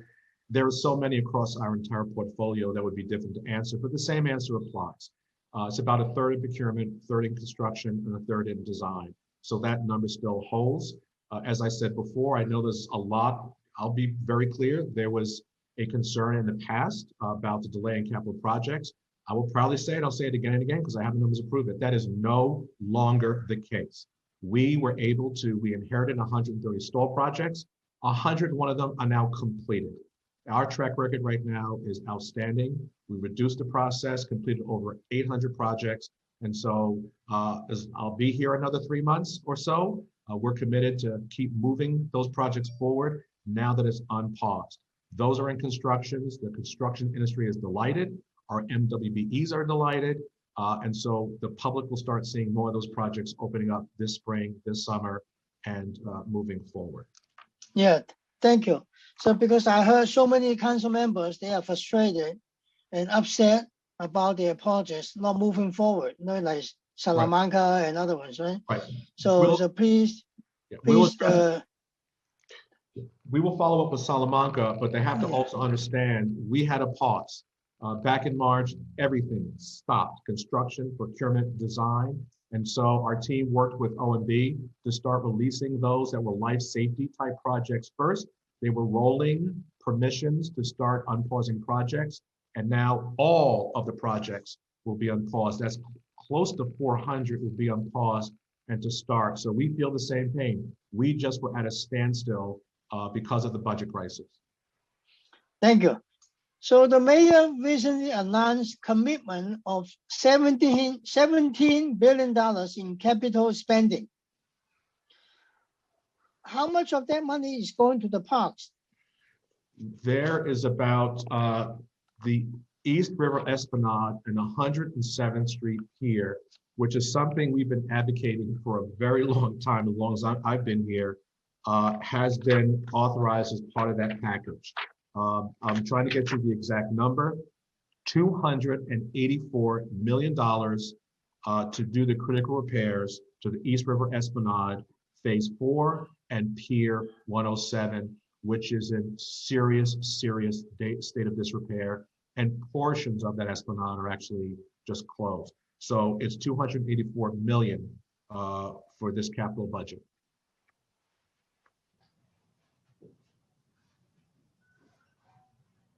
Okay. How much parks projects, how many parks projects will be included? And has parks been given? I'm unclear about the question. How many? So how many parks projects will be included? Well, right capital now, spending.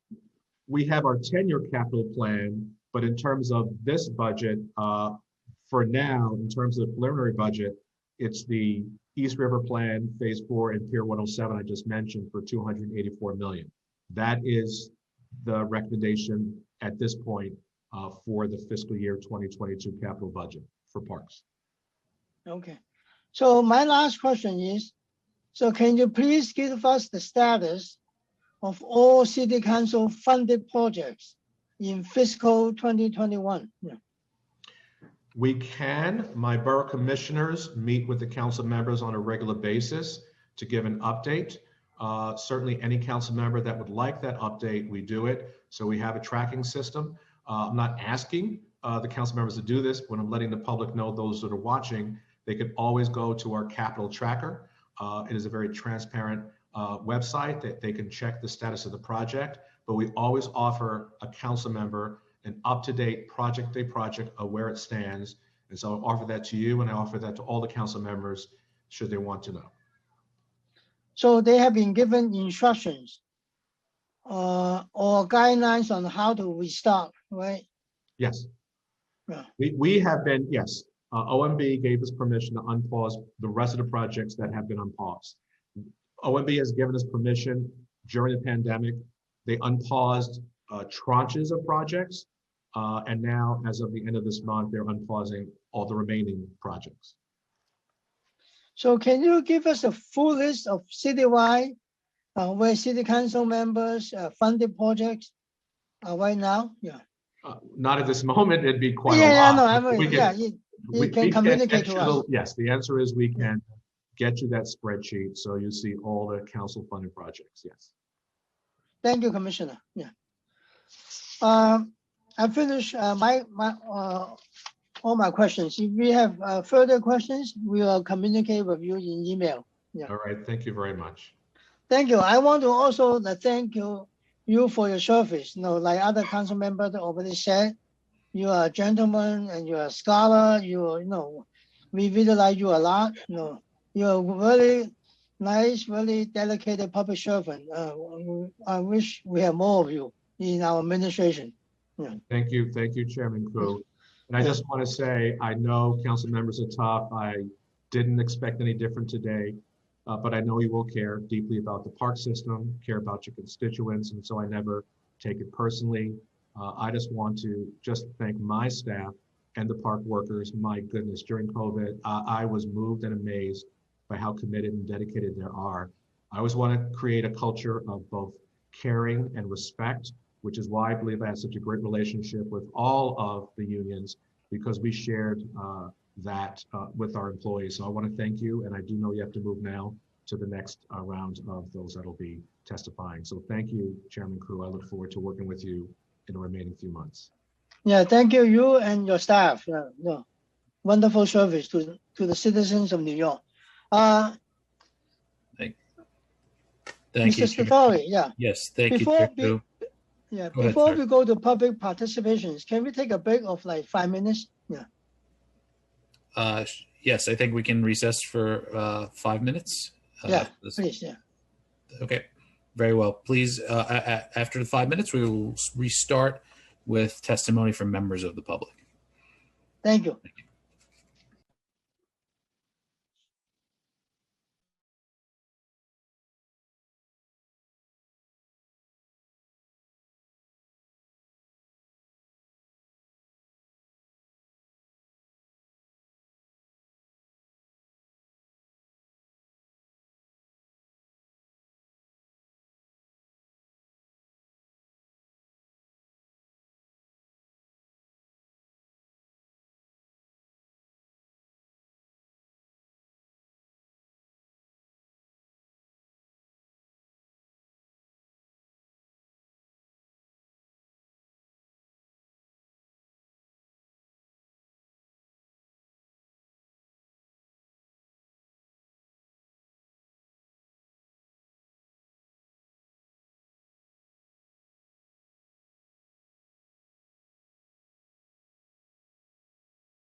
Okay, we are about ready to restart.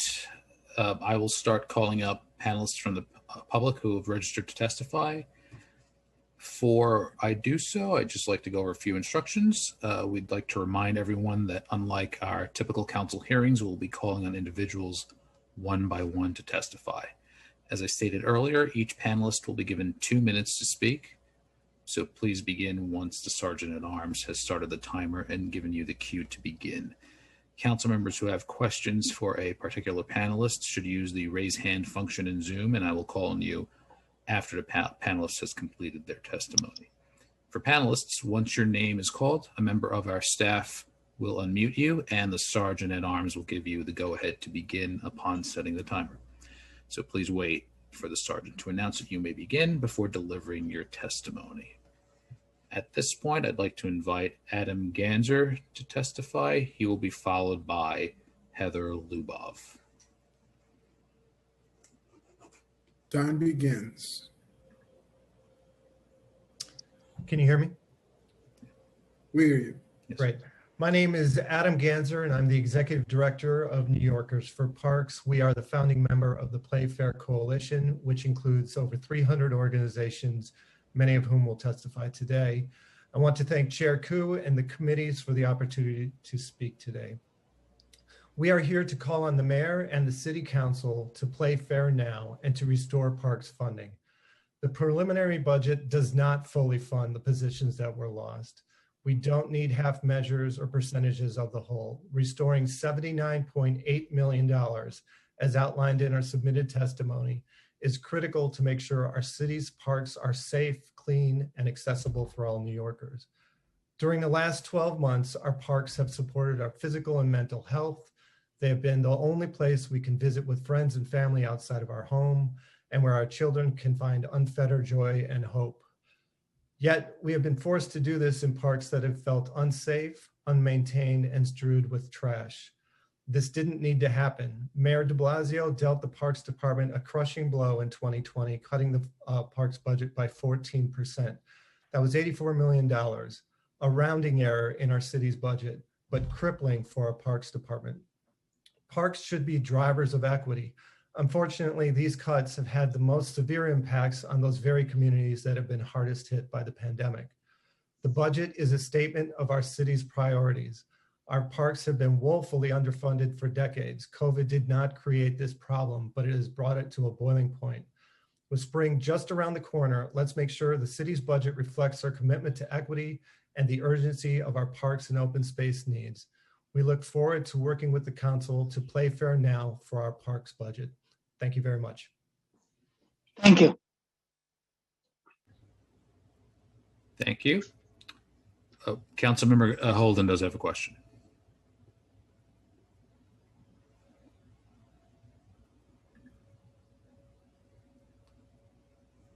Thank you. Thank you so much for your testimony. And you're right. Even in the best of times, our parks weren't funded properly. And, you know, I've been around in dealing with parks for over 40 years, and I've seen it firsthand that we've never gotten enough. We never got enough for capital. We never got enough for maintenance. And we certainly never got enough for security in protecting our investment. And the crushing blow that you mentioned, it was just that, especially coming out of a pandemic. We need our parks, and we need them to operate, obviously, with the best facilities, the most advanced technology that we can offer, and still we're not doing that. In fact, you heard I think if you heard the commissioner or of a park say that we only can keep the bathrooms open until 3 p.m. in early spring. That's ridiculous. So I want to thank you for your testimony, and certainly I think the next mayor has to really fund parks fully if we are to be the great city that we're supposed to be. Thank you so much. Thank you. Next up is Heather Lubov, who will be followed by Lynn Kelly. Thank you. I'm Heather Lubob. I'm the Executive Director of City Parks Foundation, and we are a nonprofit organization that leads free sports, arts, and environmental education programs. And we also co-manage Partnerships for Parks, which is a joint program with New York City Parks. All of our programs encourage New Yorkers to use and care for their neighborhood parks. As you all know, and as you've heard from the commissioner, over this last year, the Parks Department has been relying significantly on volunteers as green responders to help with litter removal, with planting, and with caring for parks. An astounding 584 individual service projects were led by more than 7,000 volunteers. And they were quickly mobilized in this last year because of the existing network that exists of nearly 600 stewardship groups in all 51 council districts that Partnerships for Parks has cultivated for many years. The city's budget cuts are having a detrimental impact on this effort. We've lost 15% of our outreach positions, making it extremely difficult to serve all communities equitably, exactly at the time when we're relying so heavily on stewardship groups in under-resourced neighborhoods. The council's own visionary Parks Equity Initiative is also integral to this network by funding training, micro grants, volunteer supplies, and group development activities that sustain groups now and into the future. So in the short term, we stand as a proud member of the Playfair Coalition, and we call on the city to recognize parks as the essential infrastructure that they are by restoring both Parks budget and Parks Equity Initiative cuts and an end to the hiring freeze. To address longstanding inequities, we must rethink the planning and maintenance of our city's parks and open spaces as a comprehensive network and recognize that they are key elements in supporting health, safety, economic, and environmental issues. On a lighter note, as health conditions continue to improve, we fully expect to restart Summer Stage and other free cultural performances and expand our programs this summer. We look forward to working with the council and the administration on all of these efforts. Thank you. Thank you, Heather. Thank you very much. Next is Lynn Kelly, followed by Dilsey Ben. Time begins. Hi, good afternoon. I'm Lynn Kelly. Thank you to the members of the council and especially Parks Committee Chair, Councilmember Koo, for your leadership and support. It's nice to see you again. I'm the executive director of New York Restoration Project, and for 25 years, we've planted trees, renovated gardens, restored parks, and transformed open space in communities all throughout New York City. We often bring private resources to spaces that lack municipal support, and we're fortifying the city's aging infrastructure in this way. This year, especially, our gardens produced over 90,000 pounds of fresh and free produce to New York City. As you've heard from my colleagues, COVID-19 didn't cause the issue that we have here today with the under-resourcing of parks, but it certainly underscored the inequities and has made it more challenging for all of us as organizations operating and stewarding parkland. NYRP is not immune to the impact of the city's austerity measures. We've suffered a dramatic increase of nearly 80% in our public funding, and that's resulted in a direct loss of staff and programming. While this is serious, NYRP will bounce back, but I want you to think for a minute. Imagine the impact of an 80% public funding loss to some of the smaller organizations that both the council and the administration fund. They're doing yeoman's work in neighborhoods that simply don't have that kind of infrastructure or support, and that's an enormous cut to them. As the representative of the only citywide land conservancy, we operate in all 5 boroughs and specifically in under-resourced neighborhoods. I'm here to tell you, and I think you know this, the system is not working. Urban green space is not a luxury, it's a necessity. And we're asking here as a proud member of the Playfair Now Coalition for the city to restore the parks budget and release the $1 billion of frozen capital funds in order to protect our communities and secure our city's future. Thank you. Thank you, Lynn. Thank you. Next up is Dilsey Ben, followed by Joe Paleo. Time begins. Good afternoon, Chair Koo and members of the Parks Committee. Thank you for providing me the opportunity to testify. My name is Dilcy Ben. I'm the president of Local 1505, representing close to 1,000 city park workers, also referred to as city CPWs. Primarily in the New York City Parks and Recreation Department, my members work in all 5 boroughs conducting maintenance in all city parks. I would like to thank the Speaker, City Council, and Mayor for baselining the 100 CPWs that we've been fighting for the last 7 years. Furthermore, we are thankful for the additional 100 CPW lines added by the Speaker and City Council in fiscal year 2020. I come before you today to urge the administration to baseline these additional 100 CPW positions so these New Yorkers do not have to worry every year whether or not they will have a job.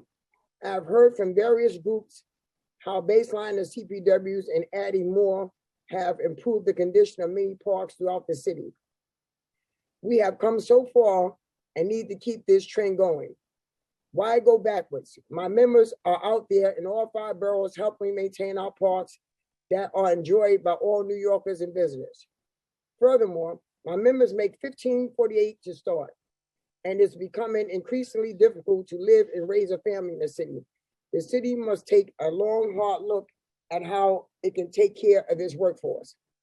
As we approach the start of spring, in the next few weeks, there's a lot of work to be done to prepare the parks and ball fields for the millions of people who will be taking strolls and enjoying the warmer weather in the parks.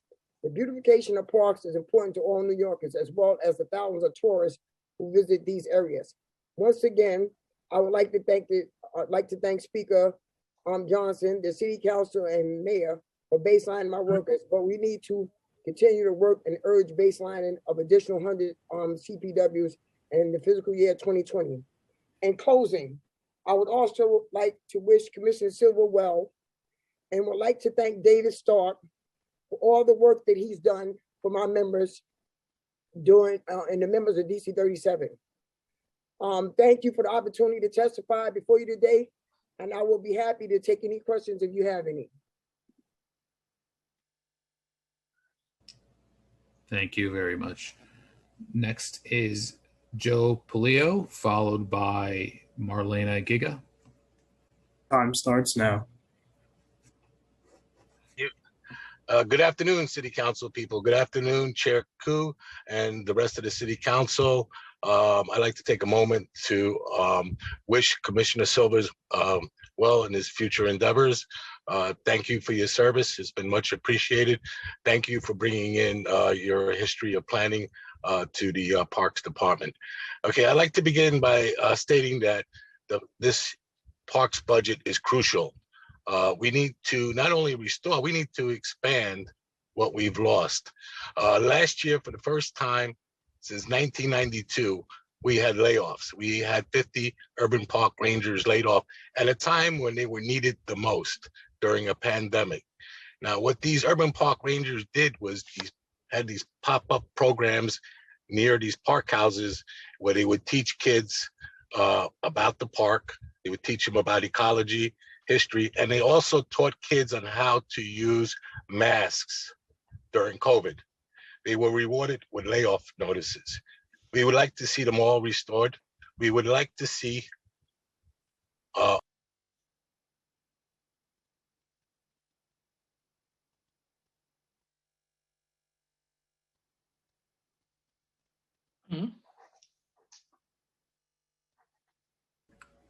believe we may have lost Mr. Polio. Give us 1 second to try to deal with that.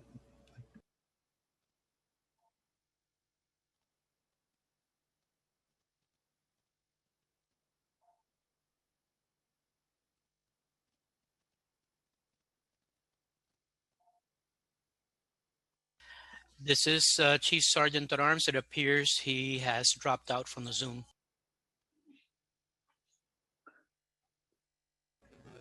Okay, then we'll proceed with the next person, and if he's able to rejoin at some point, we can have him speak. Am I back on? Oh, I yes. apologize. my apologies for that technical. My apologies for that technical glitch. I'm sorry about that. So what I would like to see.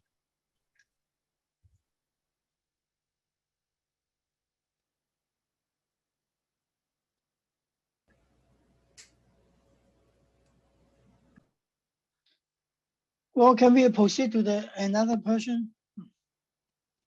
It appears we lost him again. We will move on to the next person. If he's able to rejoin, we will have him speak at that point. So if Marlena Giga is available, she is up next. And after her, if Mr. Polio is not up by then, Carter Strickland will be up after that. Time starts now. Hi, my name is Marlena Giga, and I've been a PEP officer for 20 years. And I've also been a union rep for Local 983 for the last 8 years.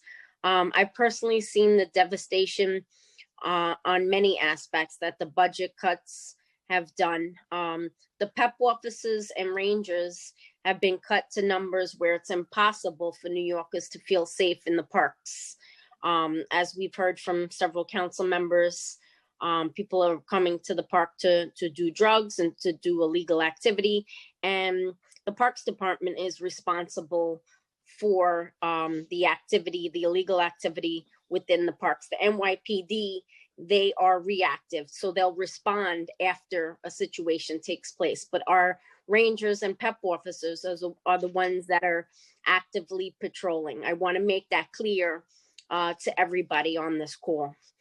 And the Parks Department playgrounds and parks have suffered as well due to the lack of maintenance employees that are able to maintain the parks as well. The city seasonal aides that did not get hired last year suffered greatly. I can't even tell you the amount of calls that we received. The city seasonal aides, they are the backbone for the Parks Department. Parks Department depends on them for the seasonal budget to pick up the beaches and the pools for the staff that get stepped up to other locations as well. And the city seasonal aides tend to be the older staff and the younger staff from one spectrum to the other. And this is their livelihood. And it was devastating that people were not getting called back for the Parks Department. And, you know, they suffered and the public suffered as well. So I urge you to restore for the parks. And the Parks Department is the face of New York City. And I just want to, one last thing, $3,400 to plant the tree. We have maintenance workers that can do this at a fraction of the cost. Should not be outsourced. Thank you. Thank you. It appears that Joe Polio was able to sign back on, but before we return to him, Councilmember Holden does have a question.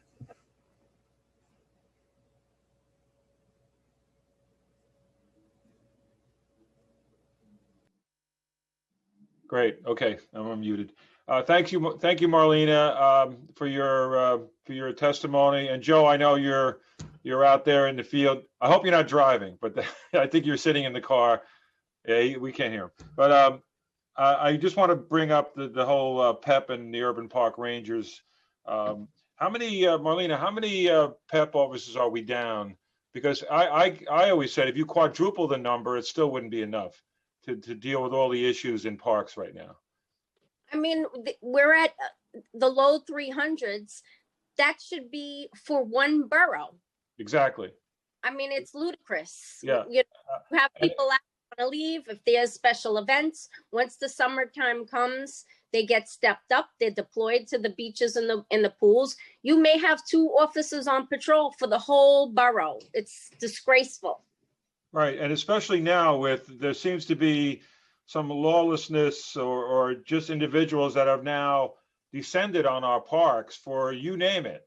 In fact, on a nightly basis, we have in my district and surrounding areas, these car clubs that have come in with loudspeakers and they want to entertain the whole borough with their so-called music. But we're seeing that almost on a nightly basis, especially when the weather gets warmer. So we really need PEP. Because without them, like you said, the police are running to 911 calls. So we really need and the PEP picks up the slack. So Parks Rangers, we desperately need, and to cut these programs or to cut these job descriptions in our seasonal is just a crime. And I just want to thank you and Joe. And I know Joe's got to go on, so I'll let him. I think we finally got him back. Thanks, Joe. Thanks, Marlena. Thank you. Thank you. And Joe Polio, you may restart. Thank you. Time starts now. Okay, I'm sorry. My apologies again.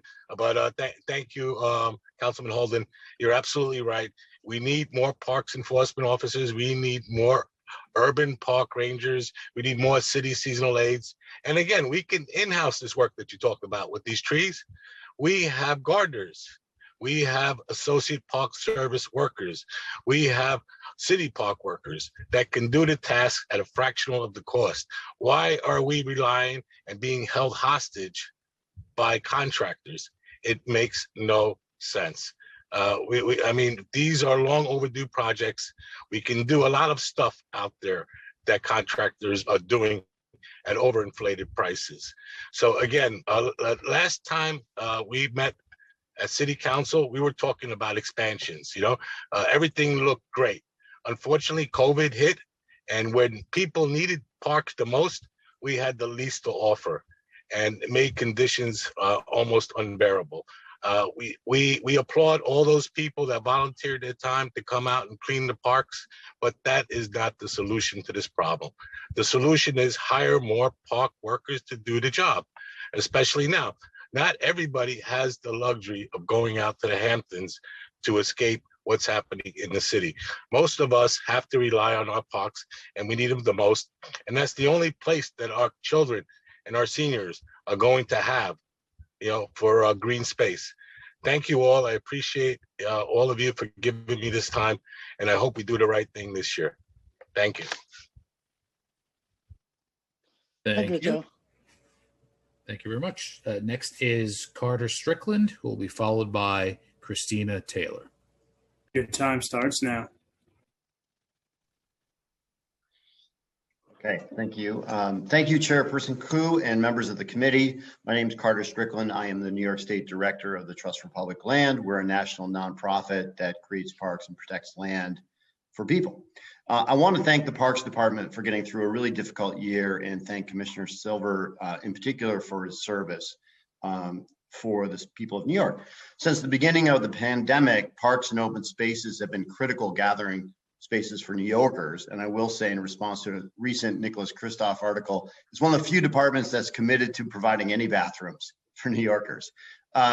After the pandemic, parks will continue to enhance property values and boost economic development, support local jobs, and increase spending.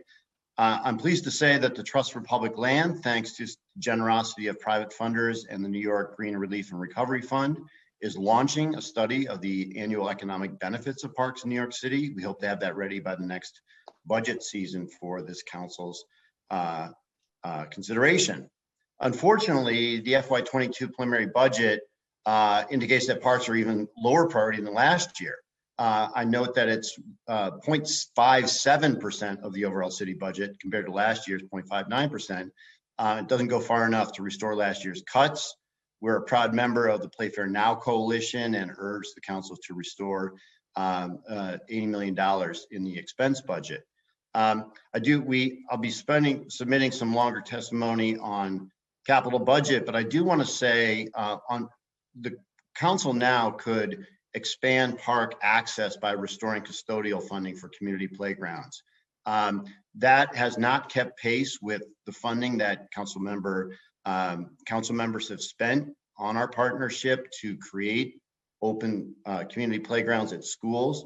We need to keep them open. It's about $61,000 for the custodians to keep it open. There's approximately $1.5 million, to keep open 28 playgrounds that are built and not open because of custodial funding cuts. So with that, thank you, Council. Thank you. Next is Christina Taylor, who will be followed by Carlos Castel-Crook. Time starts now. Good morning. Christina Director of Programs and Operations for Van Cortlandt Lights. I've worked in Van Cortlandt for 20 years. I've never seen a summer like the summer of 2020. And earlier, I went to Van Cortlandt for social justice, like I'd say, my first big adventure. Ms. Taylor, can you pause for 1 second? There's some issues we're having with your mic or sound. Give us 1 second.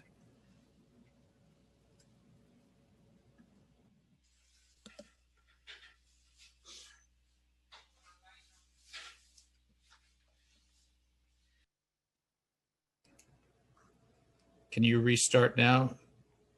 Or you? Good morning. Can you hear me now? Sorry, there might be an issue on your end. We're getting a lot of feedback sound coming from your, I think it's coming from your end.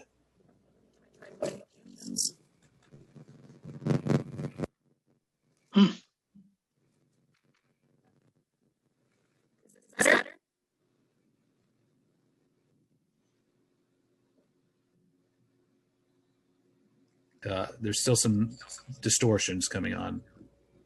Okay, can I try maybe it's a little bit. Is it better? It's a bit better now. Yes. Okay. So hopefully okay. Yes, please go All ahead. right, sorry about that. Good morning. I'm Christina Taylor, Director of Programs and Operations for the Van Cortlandt Park Alliance. I've worked in Van Cortlandt Park for 20 years, but I've never seen a summer like the summer of 2020. In early April, I went to Van Cortlandt Park for a social distance hike on a day off. For my first big adventure outside, I picked a remote trail that is usually empty, but it was full of people. This is when I realized what kind of summer we were in for. And I was right. As the weather got warmer, Van Cortlandt Park got busier. Just as the park was overtaken with more visitors than ever before, we learned about the $84 million budget cut to New York City parks. With that cut came the reality that there would be no seasonal staff hired to maintain the park. New York City Parks usually receives 1,700 seasonal staff. Last summer, Van Cortlandt Park got none. And yet twice as many people meant twice as much garbage, twice as much damage to our infrastructure, twice as much wear and tear to the fields and trails, all with half as many staff. And it wasn't just Van Cortlandt Park, it was happening in every park all over the city. Van Cortlandt Park Alliance stepped up and helped. We secured funding for 6 seasonal maintainers, and we hosted volunteer days. Park staff worked endlessly. They came at 5 a.m. daily to clean up the mess from the night before. People worked through breaks and late into the evening. Honestly, I don't know how they were standing at the end of the day. And here we are, a year later, bracing ourselves for the summer of 2021, which will be just as busy as last year, which is why we need your support in increasing the Parks Department budget to 1% of the city's overall budget. Right now, the Parks Department budget is only 0.5% of the city's budget, which is basically a rounding error. We are asking now for 1% for parks. Is that too much to ask for an agency that serves 8 million New Yorkers, providing equitable access to all? Forcing New York City parks to go through another summer with a greatly reduced number of seasonals and no resources is just cruel. Not only has park staff worked tirelessly and in most cases thanklessly, working class field staff have been hard hit by the COVID-19 pandemic themselves, and yet they persist, providing a clean and safe environment for the public who is so desperately need our parks. Park workers are the unsung heroes of the pandemic.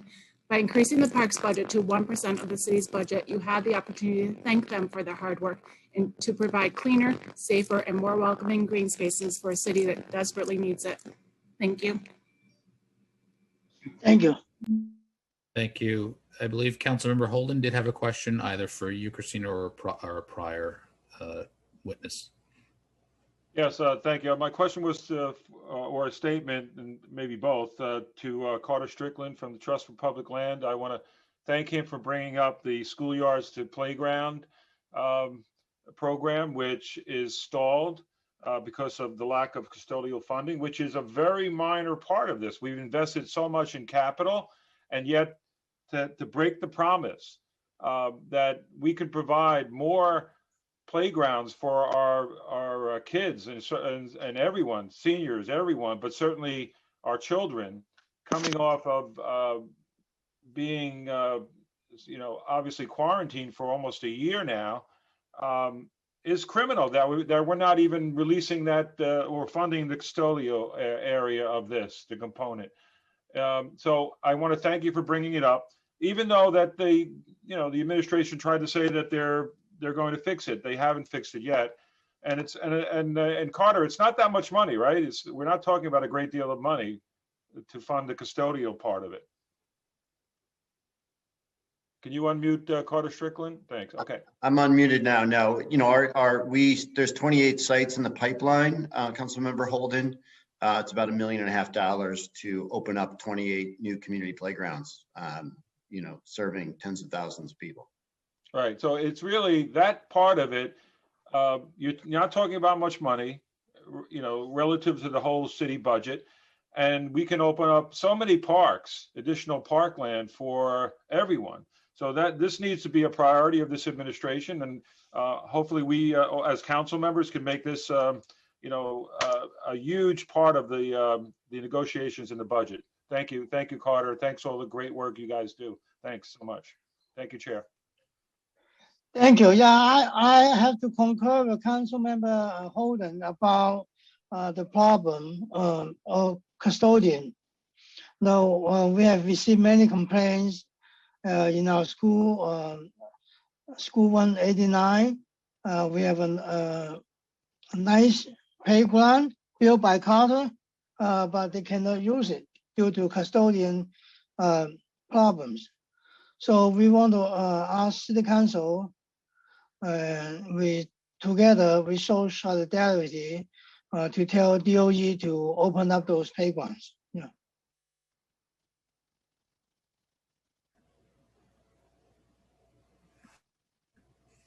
Thank you, Chair. Next person is Carlos Castel-Croak, who will be followed by Dan Clay. Time starts now. Good afternoon. My name is Carlos Castel-Croak, and I am the Associate for New York City Programs at the New York League of Conservation Voters. NYLCV represents over 30,000 members in New York City, and we are committed to advancing a sustainability agenda that will make our people, our neighborhoods, and our economy healthier and more resilient.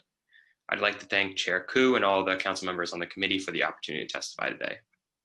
NYLCV supports a fiscal year 2022 budget that secures progress on many of the environmental, transportation, and public health priorities Mayor de Blasio has committed to in One NYC and beyond.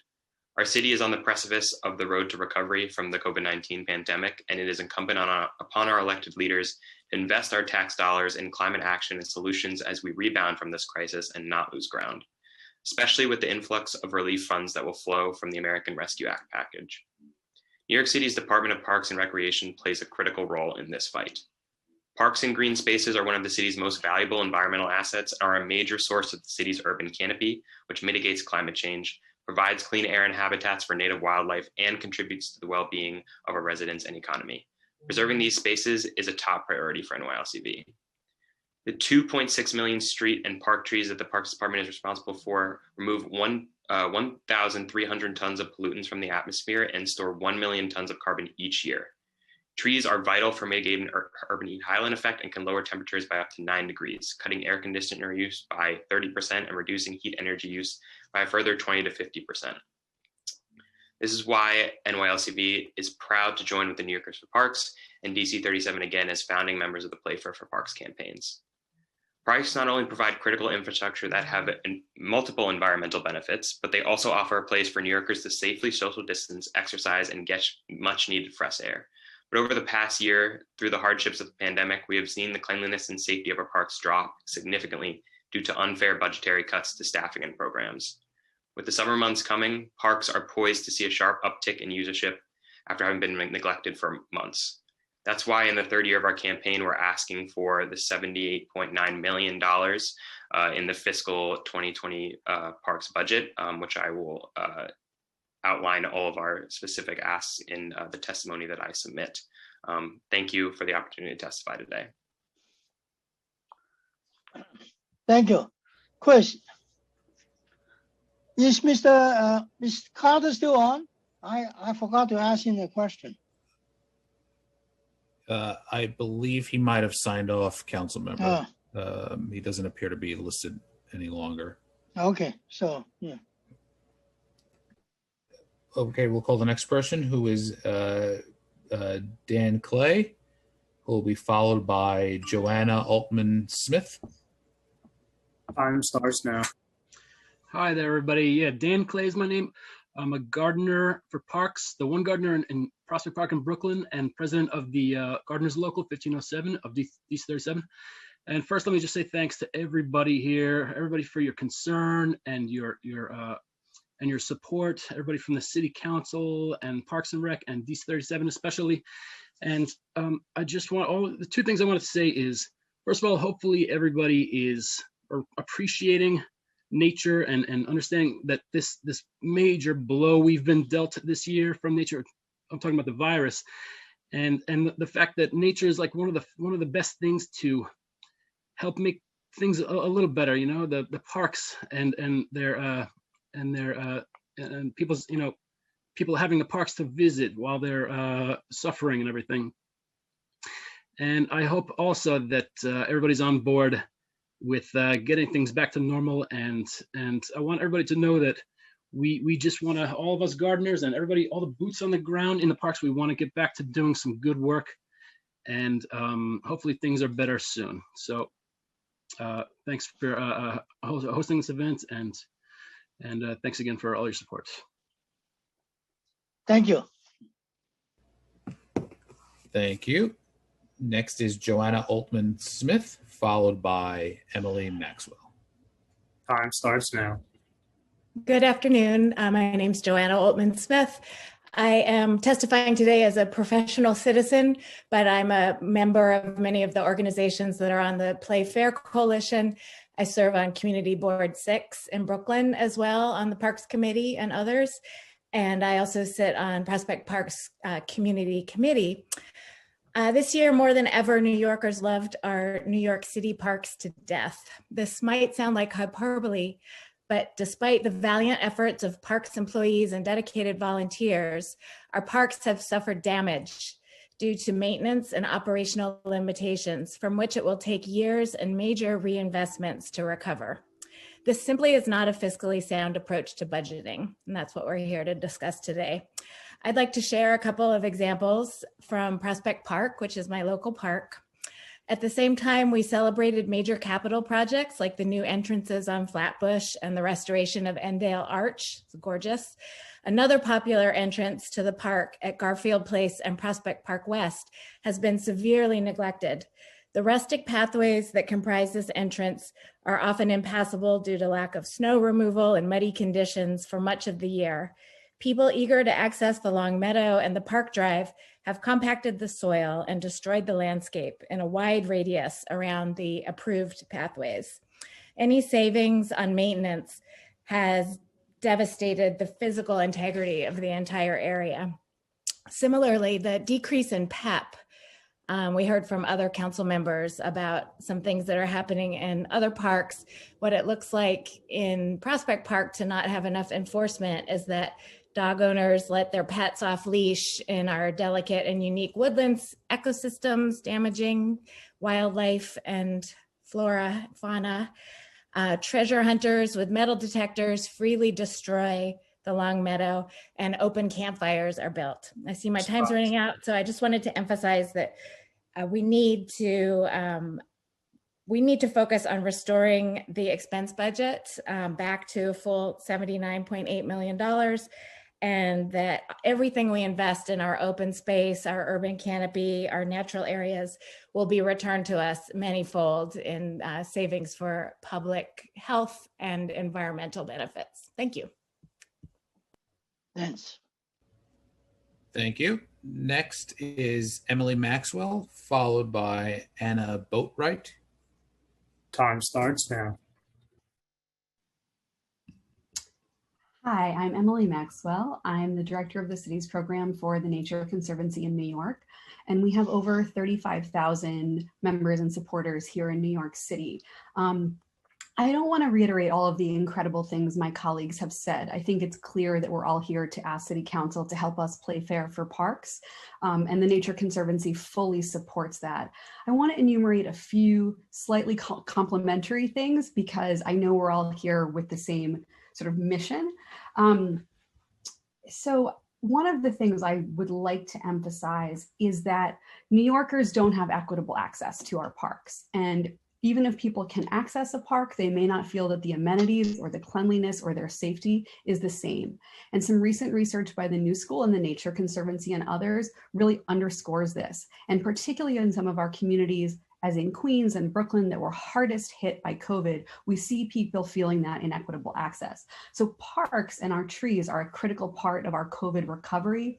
And I want to note that our budget for trees, as underscored by some of the conversations that have been taking place during this hearing, is the lowest it's been in about 16 years. That's really scary. Our trees provide critical services for New Yorkers, from cleaner air to cooler streets to shade when we need to be outside on hot summer days in the face of increasing heat. And having an adequate budget for trees, both existing maintenance and new, is crucial for the future and health of New Yorkers and for our economic recovery.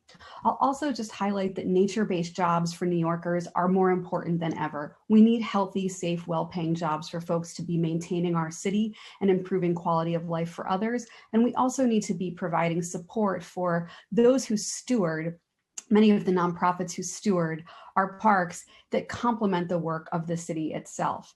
My longer testimony will be in writing. I just want to underscore that increasing and restoring the budget for New York City parks and our trees is really crucial for the city's recovery, and the Nature Conservancy is happy to be with you all today. So thank you so much. Thank you very much. Next is Anna Boatwright, followed by Sarah Charlotte Powers. Time starts now.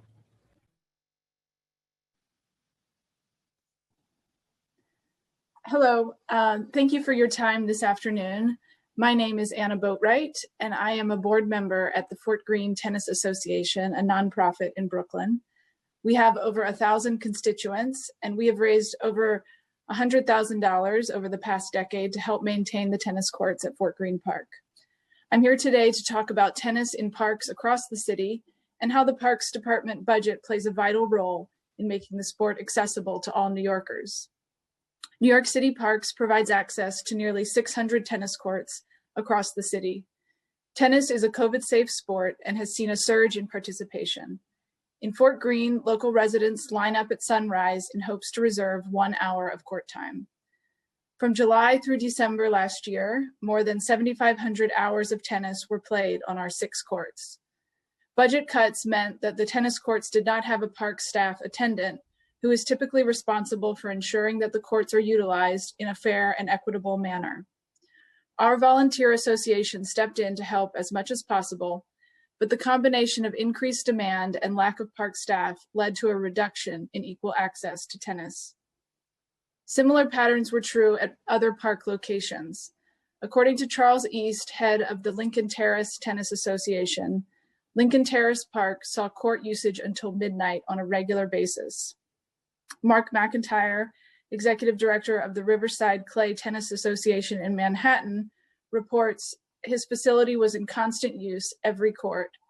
However, because parks provided no attendant at the 119th Street courts, many courts were occupied by the same players hour after hour, and so many others who wanted to play could not get on. Daniel Carson of Astoria Park in Queens told us this summer it was common to wait up to 2 hours or more for an open court. The evidence is clear. People are in dire need for regular participation in healthy, active outlets like tennis. Is my time up? Oh, I'm sorry. With so many new players getting engaged with the sport, demand will remain high for years to come. Funding for parks needs to be rebuilt and supported, and the dramatic events of 2020 have only made this more clear. Thank you for listening. Thank you very much. Next is Sarah Charlotte Powers, followed by Mike Resney. Time begins. Hi, everyone. My name is Sarah Charlotte Powers. I'm the Executive Director of the Natural Areas Conservancy. Thanks to Councilmember Koo and the committee for the opportunity to testify today. Our organization, the Natural Areas Conservancy, works as a close partner to the Parks Department to advance the restoration and management of 10,000 acres. That's a third of our city's park system that are forests and wetlands. A signature project of our organization was the development with the agency of the Forest Management Framework for New York City, which was released in 2018 and calls for the comprehensive management of over 7,000 acres of forest land on City Parks property, and includes a detailed set of metrics and a budget for the next 25 years. We were thrilled in 2019 by the leadership of the council and the mayor, which resulted in $43 million of expense funding, including $4 million to support the management of forested natural areas. This funding was used to implement the first year of recommendations of the Forest Management Framework, and our colleagues at the Parks Department were incredibly efficient with the use of these funds. They employed 47 seasonal staff, planted over 20,000 trees and shrubs, engaged 2,000 volunteers, improved 40 miles of trails, and cared for over 900 acres of parkland in under 12 months using this expense funding. The plight of our city's natural areas has mirrored that of the full park system over this past year. Visitation to natural areas increased 65% between 2019 and 2020. And at the same time, the agency's ability to care for this third of the park system has been drastically impacted due to budget cuts and the loss of more than 50 seasonal staff. Another significant challenge is the impact of the hiring freeze, which has left positions empty for the past year. We stand in support of the Play Fair, calling for the reinstatement of funds that were cut from the agency's budget, and look forward to working together with our colleagues to care for parks in the year ahead. Thank you very much. Our next speaker is Mike Resney, followed by Amy Harrison Thogmartin.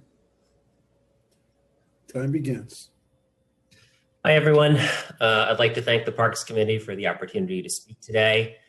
My name is Mike Resney, and I'm the Assistant Director of Green Space at Grow NYC. Grow NYC has one simple goal: to make our city more sustainable and livable through environmental programming that empowers communities block by block. Our work in New York City has increased access to fresh, affordable food in under-resourced communities, built and revived open green spaces, diverted waste from landfills, and educated the next generation of environmental leaders. Grow NYC interacts with the city's parks and parkland in two main ways. First, many of our green market farmers markets are hosted on NYC Parks property, and we're proud that these green market locations remained open and serving residents throughout the pandemic. This includes not just our best known markets like Union Square and Grand Army Plaza, but green markets in Poe Park, Corona Park, Inwood Hill Park, and many more neighborhoods throughout the city. The second way is through the program that I run, Grow NYC's Green Space program. Since our founding in 1970, Grow NYC has built more than 135 community gardens across New York City. Later this year, these garden projects will exceed 1 million square feet of open green space. In 2020, we built 10 new gardens in Brownsville, Bushwick, Canarsie, Cypress Hills, East New York, Greenpoint, Castle Hill, Fordham Heights, Morrisania, and Jamaica. In addition to those 10 new gardens, Grow NYC completed renovation projects at 30 additional sites. The majority of this garden work takes place at Green Thumb Community Gardens, and we're incredibly grateful for our partnership with the Green Thumb team. In addition to these gardens, a meaningful portion of the gardens that we build have been built in non-park spaces. 12 gardens on NYCHA property, several publicly accessible community gardens on church property, and a community garden on a landmarked historic cemetery in Woodside. Searching for non-traditional garden locations allows us to reach more New Yorkers and to turn unused vacant land into garden spaces designed alongside the community. And of course, it allows Grow NYC to do valuable work in council districts that do not necessarily include Green Thumb community gardens. A critical source of funding is discretionary funding, including Parks Equity and a Greener NYC, and we stand with the Play Fair Coalition and ask that these programs be restored. Thanks. Thank you. Our next speaker is Amy Harrison Thogmartin, who will be followed by Caroline Susloff. Time begins. Thank you. Thank you for this opportunity to speak today and for your continued leadership. I am Amy Thogmartin and serve on the board of the Marine Park Alliance, and I'm providing this testimony on behalf of the organization. At 798 acres, Marine Park is the largest city property in Brooklyn. And as is true and has been heard today for all city parks, use has dramatically increased during the pandemic. We're delighted to see more people discover our park, but there are challenges with that as well. The four major issues that were previously challenges pre-pandemic have been exacerbated by it. One is garbage. With increased use, our tonnage of litter has also increased significantly. We've also seen an uptick of illegal construction debris dumping in our park. Two, the ecology. Because the nature trails are more crowded than ever, visitors walk off trail, trampling plantings and creating new and harmful pathways. This has been especially destructive near the Saltmarsh Nature Center, reversing the success of a multi-year, multi-million-dollar program to stabilize the ecology. Three, staffing. We need a full restoration of park staffing.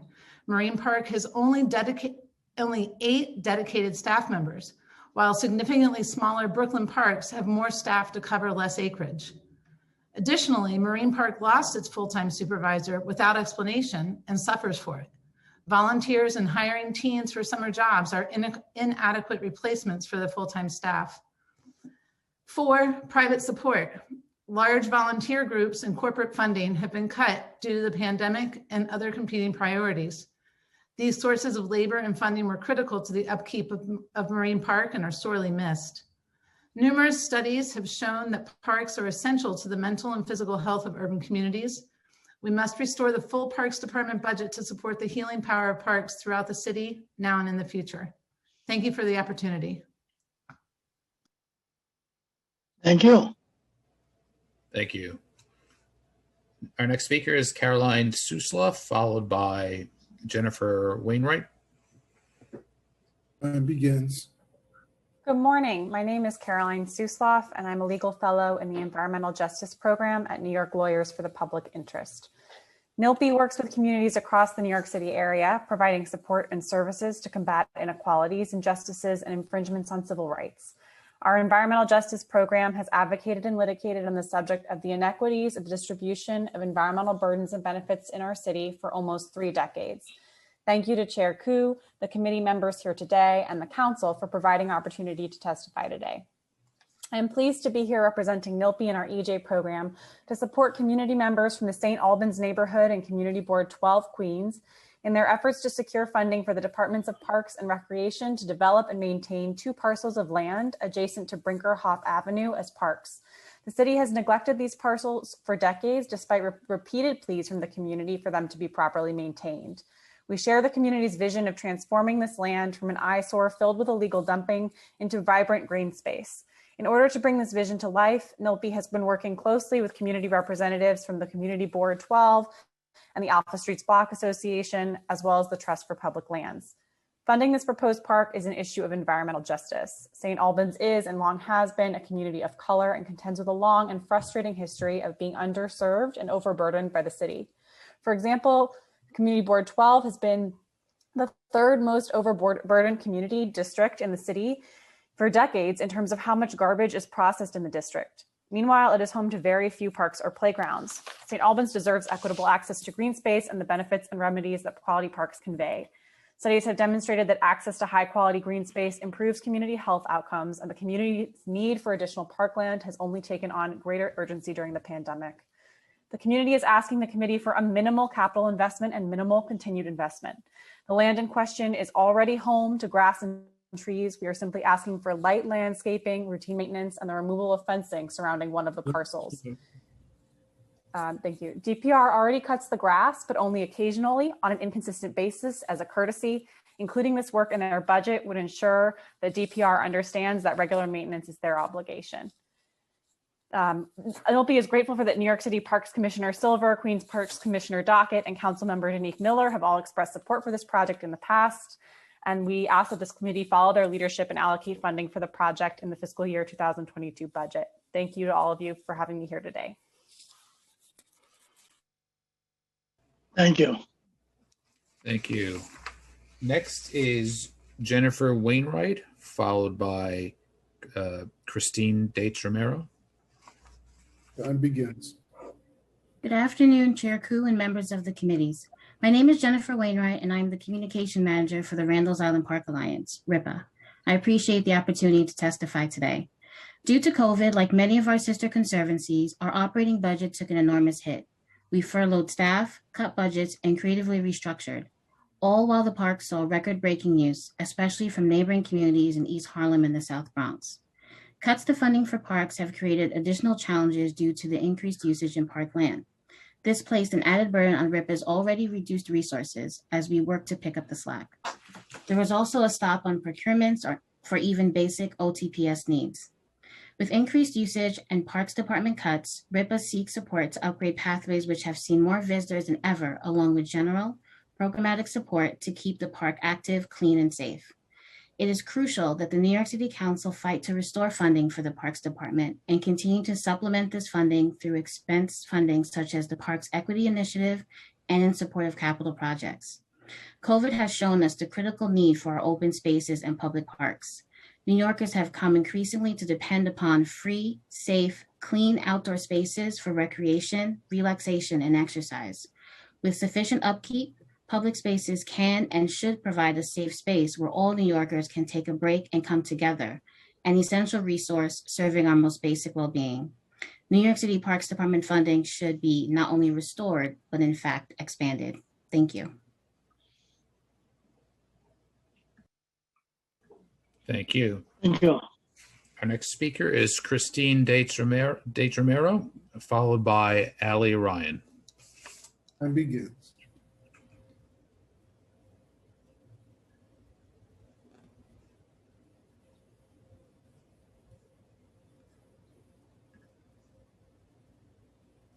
Give us 1 second, Christine, while we just try to unmute you. There you go. Please begin. Oh, great. Thank you. My name is Christina Datz Romero, and I'm the Executive Director of the Lower East Side Ecology Center. We have been the steward for East River Park for the last 22 years.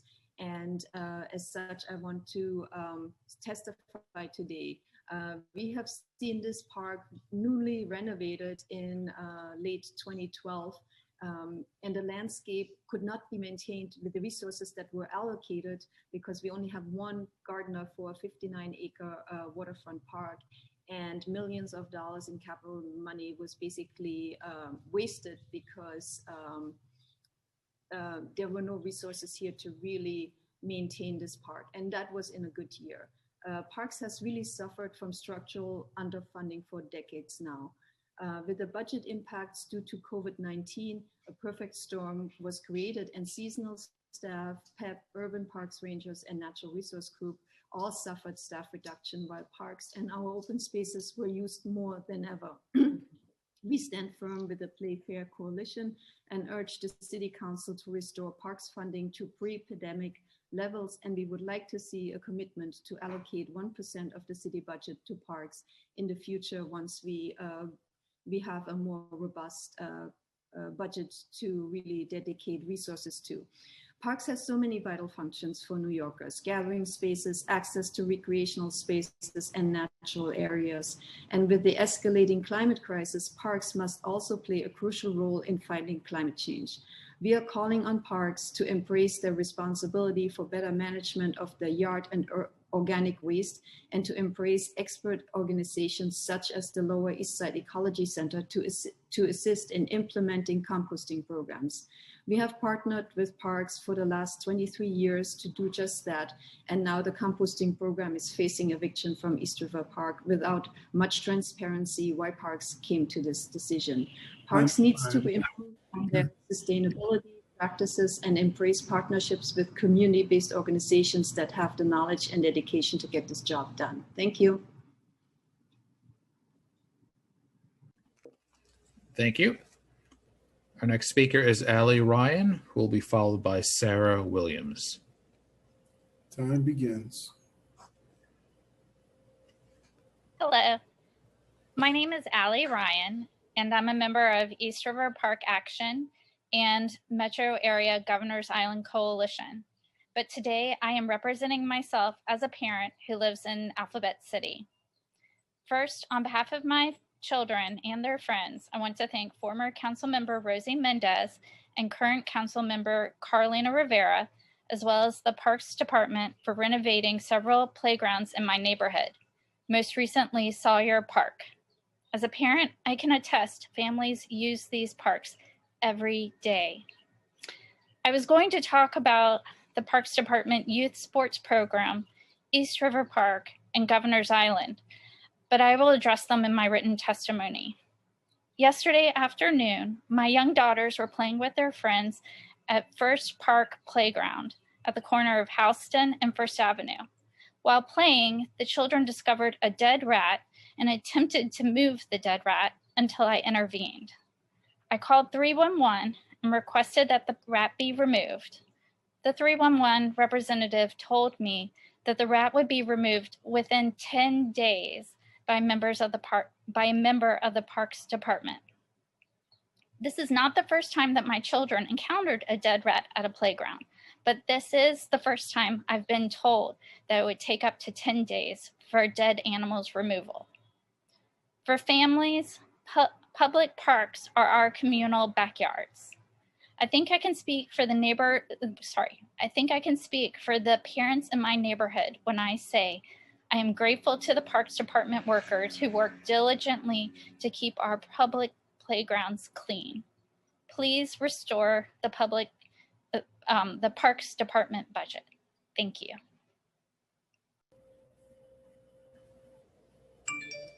Thank you. Our next speaker is Sarah Williams, followed by Faye Hill. Time begins.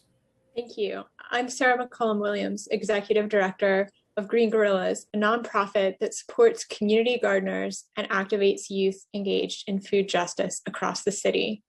Special thanks to Council members Ayala, Gibson, Cabrera, Eugene, Cornegie, and then Council member Torres, and also many of the council members present at this hearing today who have been strong supporters of community gardens.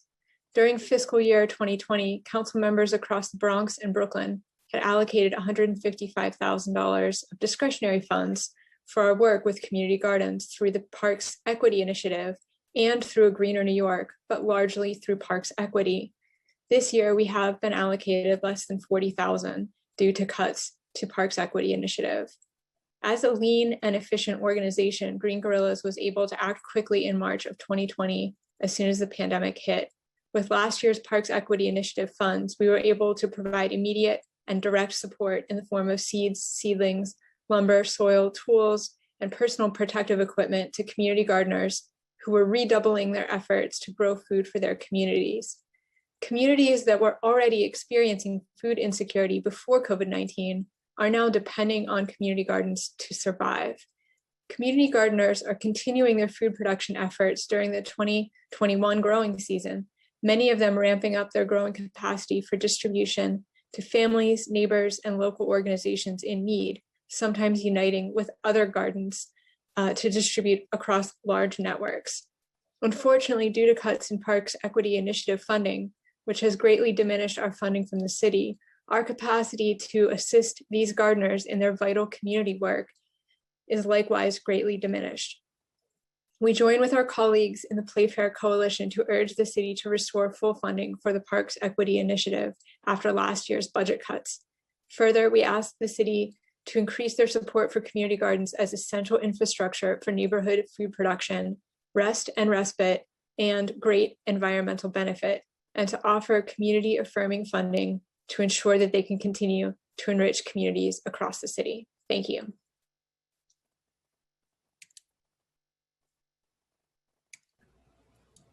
Thank you. Our next speaker is Faye Hill, who will be followed by Jordan Hayden. Time begins. Good afternoon, New York City elected officials and our Chairman Koo. My name is Faye Hill, a resident of Springfield Gardens and district leader for Assembly 31B in Queens. As a retired executive legal secretary, I'm also the executive director secretary for Volunteers for Springfield Park in Queens, a member of Community Board 13 and chairperson for the Parks and Environment Committee for the past 8 years. I'm here to testify on behalf of the communities as a whole and to thank our New York for Parks on the remarkable work they have contributed to our communities. These are hardworking leaders who have contributed to the awareness and the improvement of our parks and green spaces in New York City. I would like to also take a pause to our former Councilman Donovan Richards, who made it possible to the budget for the parks in Southeast Queens and the Far Rockaway for the past 6 years, and have done a major improvement to our parks and hope to continue to do so. I live in Springfield Gardens for over 40 years, and I've seen our parks deteriorated, prostitution, drug infested, and our residents were unable to use their parks in both Springfield Gardens and Rosedale and surrounding communities during the city's council administration during their budget session. We were totally ignored for many years. The upper respiratory and asthma disease have increased, and if we do not have trees and green spaces for our residents, we continue to suffer. I am pleading to the budget committee to be fair with parks. Now our parks are somewhat improved and the quality of life has become a part of for our residents to enjoy their parks. We need more funding where we can hire more parks workers, park patrol and maintenance, and the upkeep of our parks so we continue to enjoy them. I must draw your attention again to the pandemic we are now facing and the emphasis on how our parks are open and being used on a record basis. The past year, our park did not have enough spaces to accommodate residents all over the city. The park where our board members strive to keep clean because of lack of park workers was used in a breaking capacity in June 2020. Funding is imperative to award to our parks for our city residents to enjoy relaxation, also enjoy the quality of life. Thank you for listening. I have more to say, and I'm going to miss Commissioner Silver, and I hope him all the best. Thank you, respectfully submitted, Faye D. Hill. Thank you. Our next speaker is Jordan Hayden, who will be followed by Mike Schnall. Time begins.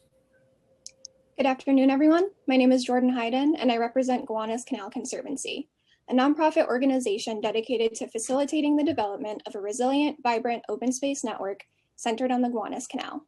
And thank you for providing the opportunity to submit testimony. Today, I am urging the City Council to prioritize the long-term health and sustainability of our city by restoring the Parks Equity Initiative and last year's drastic budget cuts to New York City parks. Through this pandemic, our parks, natural areas, street trees, and gardens have been essential, providing New Yorkers with comfort, connection, exercise, and respite. In a neighborhood like Gowanus, where combined sewer overflow, street flooding, and urban heat island are everyday occurrences, parks, street trees, and other green infrastructure soak up stormwater to reduce flooding and sewage overflow, shade and cool our streets, and reduce air pollution. In Gowanus, 670 young trees and 30 rain gardens installed over the past decade provide ecosystem services that make the neighborhood more livable and resilient, especially in times of crisis. Last year's budget cuts also significantly impacted the Parks Equity Initiative, which supports GCC programs such as the Gowanus Tree Network, which help to fill gaps in the Parks Department's capacity to care for young street trees, engaging more than 1,000 volunteers and students annually in the stewardship of street trees, parks, and gardens throughout the Gowanus neighborhood. GCC stands strongly with our partners in the Playfair Coalition to ensure future budget planning prioritizes essential maintenance, job creation, and security for frontline park workers and funding for nonprofit stewardship activities to support this valuable infrastructure. In this time of crisis, it is more important than ever to protect essential infrastructure and support a resilient and equitable city. I sincerely thank you for your time and consideration. Thank you. Our next speaker is Michael Schnall, followed by Angel Hernandez. Time begins.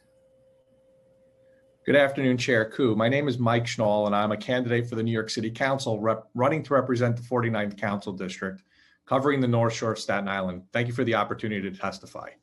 As a proud alumnus of the New York City Council, first serving in the Council Finance Division and then a legislative director for a member I'm really proud to be here today. I also served almost 10 years in New York City Parks and have attended and testified at over 50 committee and budget hearings, so I feel everyone's pain today.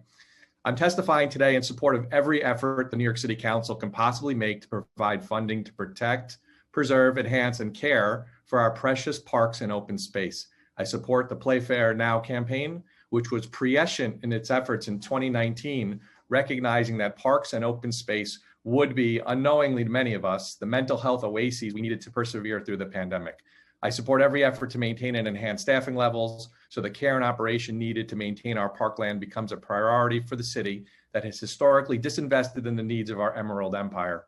Parks are more important than ever to our health and well-being, and the council will hopefully not just support the agency, but also the dozens and dozens of parks-related nonprofit conservancies and friends of groups that pour their blood, sweat, and tears into keeping our parks clean, green, and healthy and safe.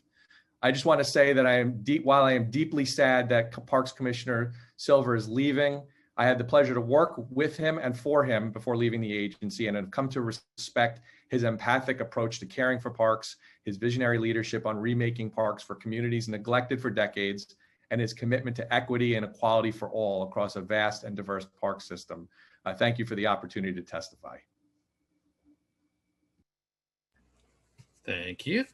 Next is Angel Hernandez, followed by Alexandra Unthank. Time begins. Hello, Chairman Koo and members of the committee. My name is Angel Hernandez. I'm Director of Government Relations for the New York Botanical Garden, NYBG.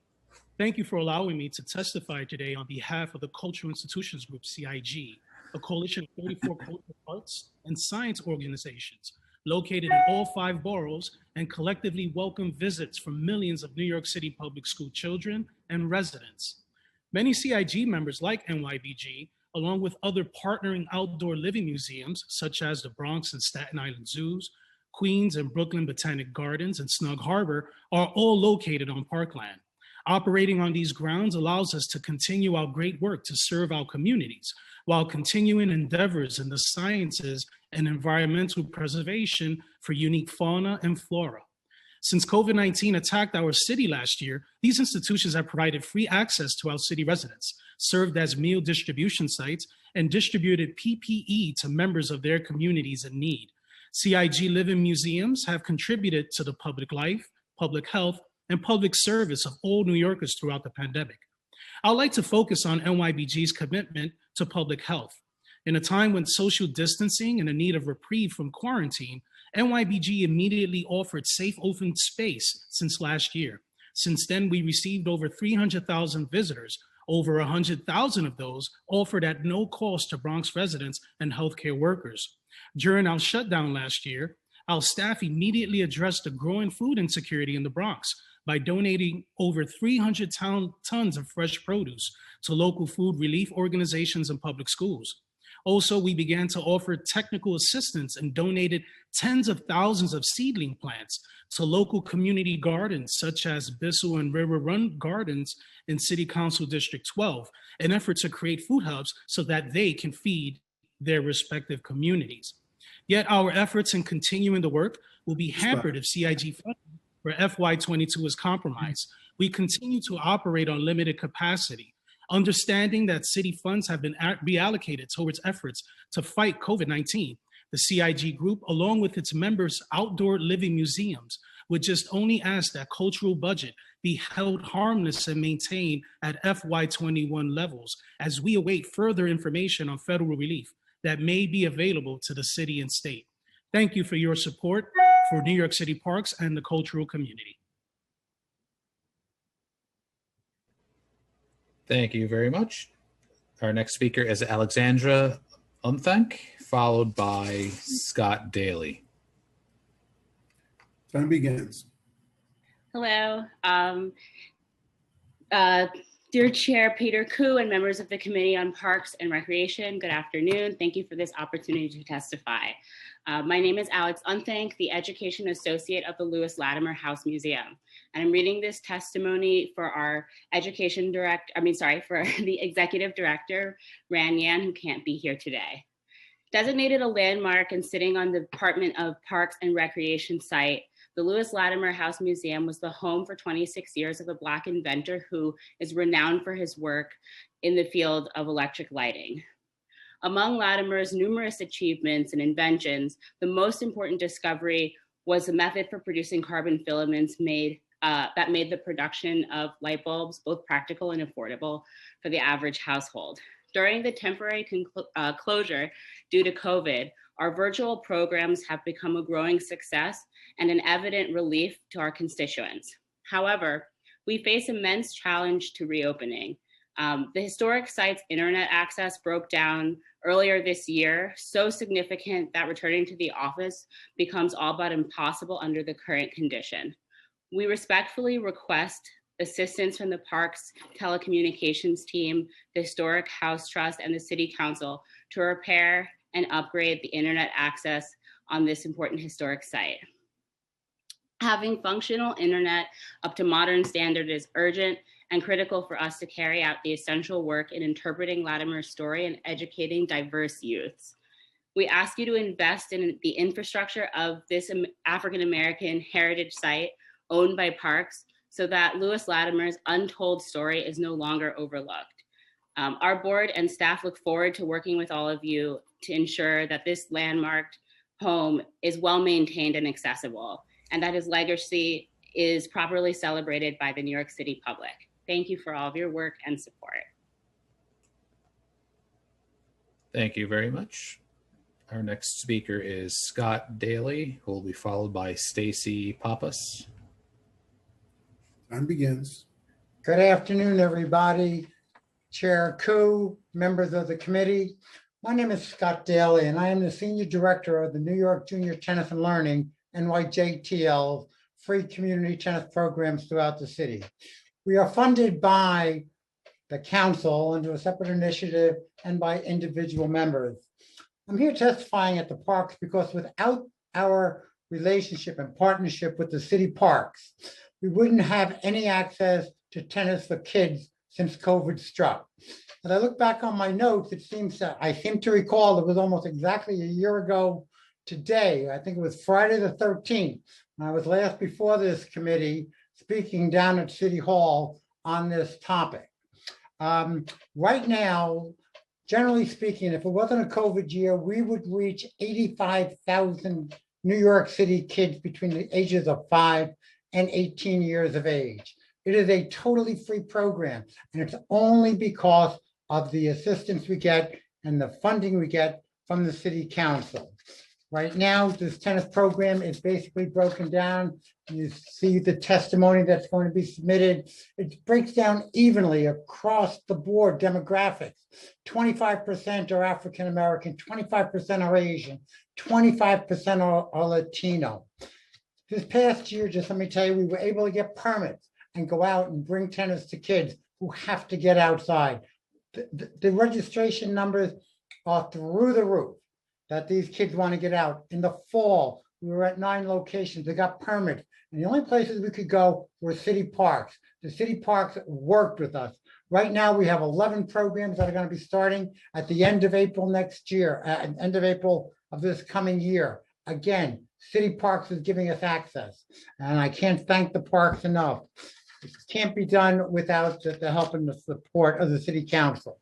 City council right now, we have our asking for $1.2 million. We need at least to hold what we got last year under the initiative. We have separate protocols, safety procedures in place, PPEs, extra staff members. The numbers, we are maxing out at all our sites. I just want to say in conclusion, thank you, thank you, thank you. We are providing a service and we wouldn't be able to do it without your continued support. Thank you. Thank you. Our next speaker is Stacy Pappas, followed by Caroline Parker. Time begins. Hello, my name is Stacy Pappas. I'm an East Harlem resident and Executive Director of Friends of the East River Esplanade. Thank you, Commissioner Silver, for your many years of support of the Esplanade. We're sorry to see you go and we wish you well. Our mission is to advocate for the restoration and reinvention of the Esplanade from 60th to 120th Streets, including Pier 107. We're grateful to Mayor de Blasio for allocating $75 million in 2019 and an additional $284 million this year to repair the Esplanade. And thank you, Commissioner Silver, for confirming that earlier. I'm here today requesting that the $284 million are approved for the fiscal year 22 budget and that design work begins immediately using the previously allocated $75 million. Since preliminary design work has begun on the adjacent Harlem Greenway link at 125th Street, it would be logical to extend that project south, especially because the Esplanade is barricaded from 117 to 114. This area is now legally defined as an environmental justice area according to local laws 60 and 64. So we can assume the repair of the Esplanade in East Harlem is a top priority for the current administration and future. Conditions on the Esplanade are in a constant state of depreciation. The longer repair work is postponed, the more extensive and expensive the project is going to get. My testimony today is in support of fast tracking the $284 million budget allocation into the fiscal year 22 budget and pursuing a design build model of construction so that the project can move quickly. East Harlem residents deserve to have as safe, accessible, and beautiful a waterfront as much as our neighbors on the west side of Manhattan. Thank you for your time today.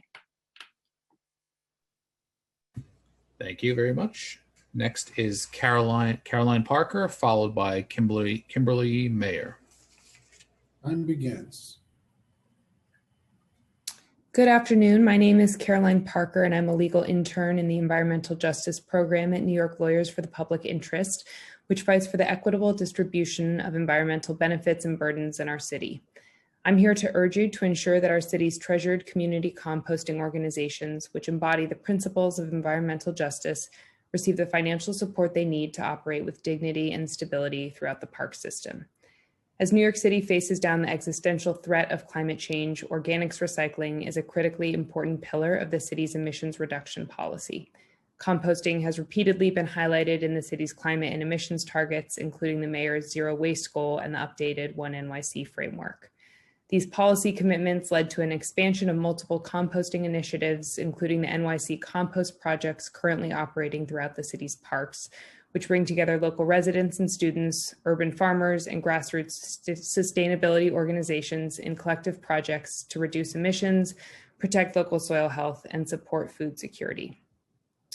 Unfortunately, the COVID pandemic and subsequent budget cuts have derailed the city's composting goals. Today, the community-based operations cited on parks land are the only elements of the city's nascent composting system that are still operating. These organizations, which are primarily funded by volunteers, provide a critical service to the entire city with no compensation and minimal financial support. With this year's budget, you have an opportunity to build on this foundation towards a more comprehensive and equitable composting program on par with cities like San Francisco and Seattle. As a steward of more than 30,000 acres of public land, the Parks Department is a critical partner in this goal. We know that DPR shares our desire to ensure a resilient park system that serves the recreational needs of all New Yorkers. And we believe that community scale composting, which brings neighbors together in the name of stewardship and sustainability, is fully aligned with that vision. The department has on multiple occasions proclaimed its support for composting, and we hope that this year's budget will reflect this commitment with tangible support for the grassroots projects that are already thriving throughout the park system. Thank you so much for your time. Thank you very much.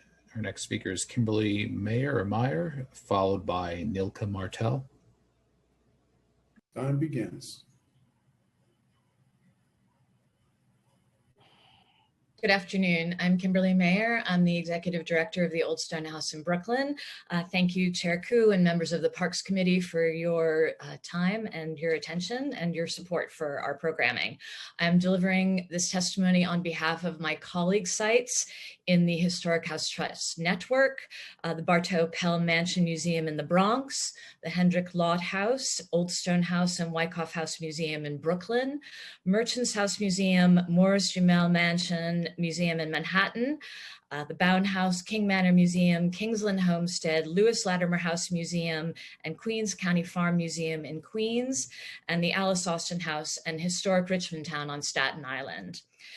In our testimony at the November 18th, 2020 Parks Committee hearing on the state of historic houses under the jurisdiction of the Parks Committee, we highlighted some of the funding issues our private nonprofits, which operate these historic sites in New York City parks, face. Today, we'd like to expand on those issues. Our mission critical work is not possible without ensuring the stability and maintenance of the historic structures that house our nonprofits. As Councilmember Holden recognized earlier today, members of the public and elected officials have frequently expressed concern about the building conditions of our historic sites and have commented on the lack of attention that the structures receive from the city and the Parks Department.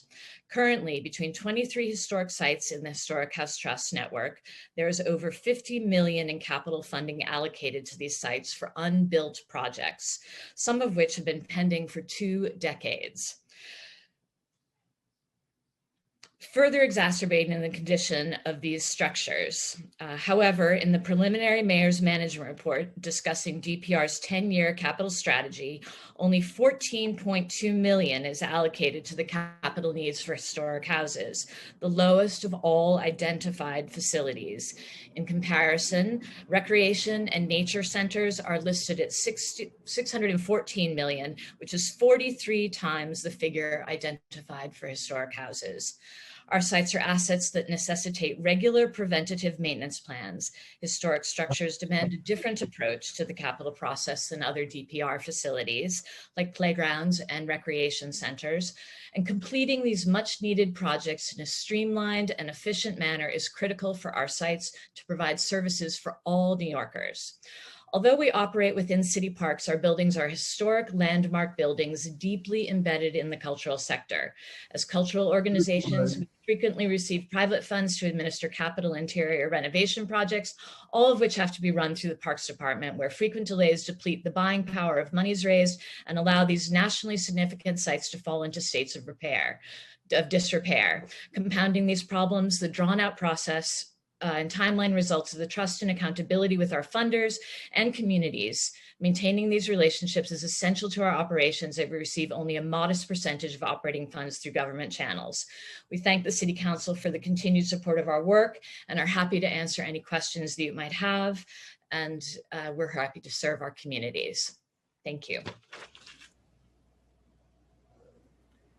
Thank you. Next is Nilka Martell, followed by Robert Price. Time begins. Good afternoon. My name is Nilka Martell, and I am the Vice Chair of the Bronx River Alliance. I am also a lifelong Bronxite, the founder and director of Loving the Bronx, president of the Friends of Pelham Bay Park, and an enthusiastic champion of all Bronx parks. Thank you for the opportunity to provide testimony today about the proposed fiscal year 22 budget and the importance of restoring full funding to our vital parks.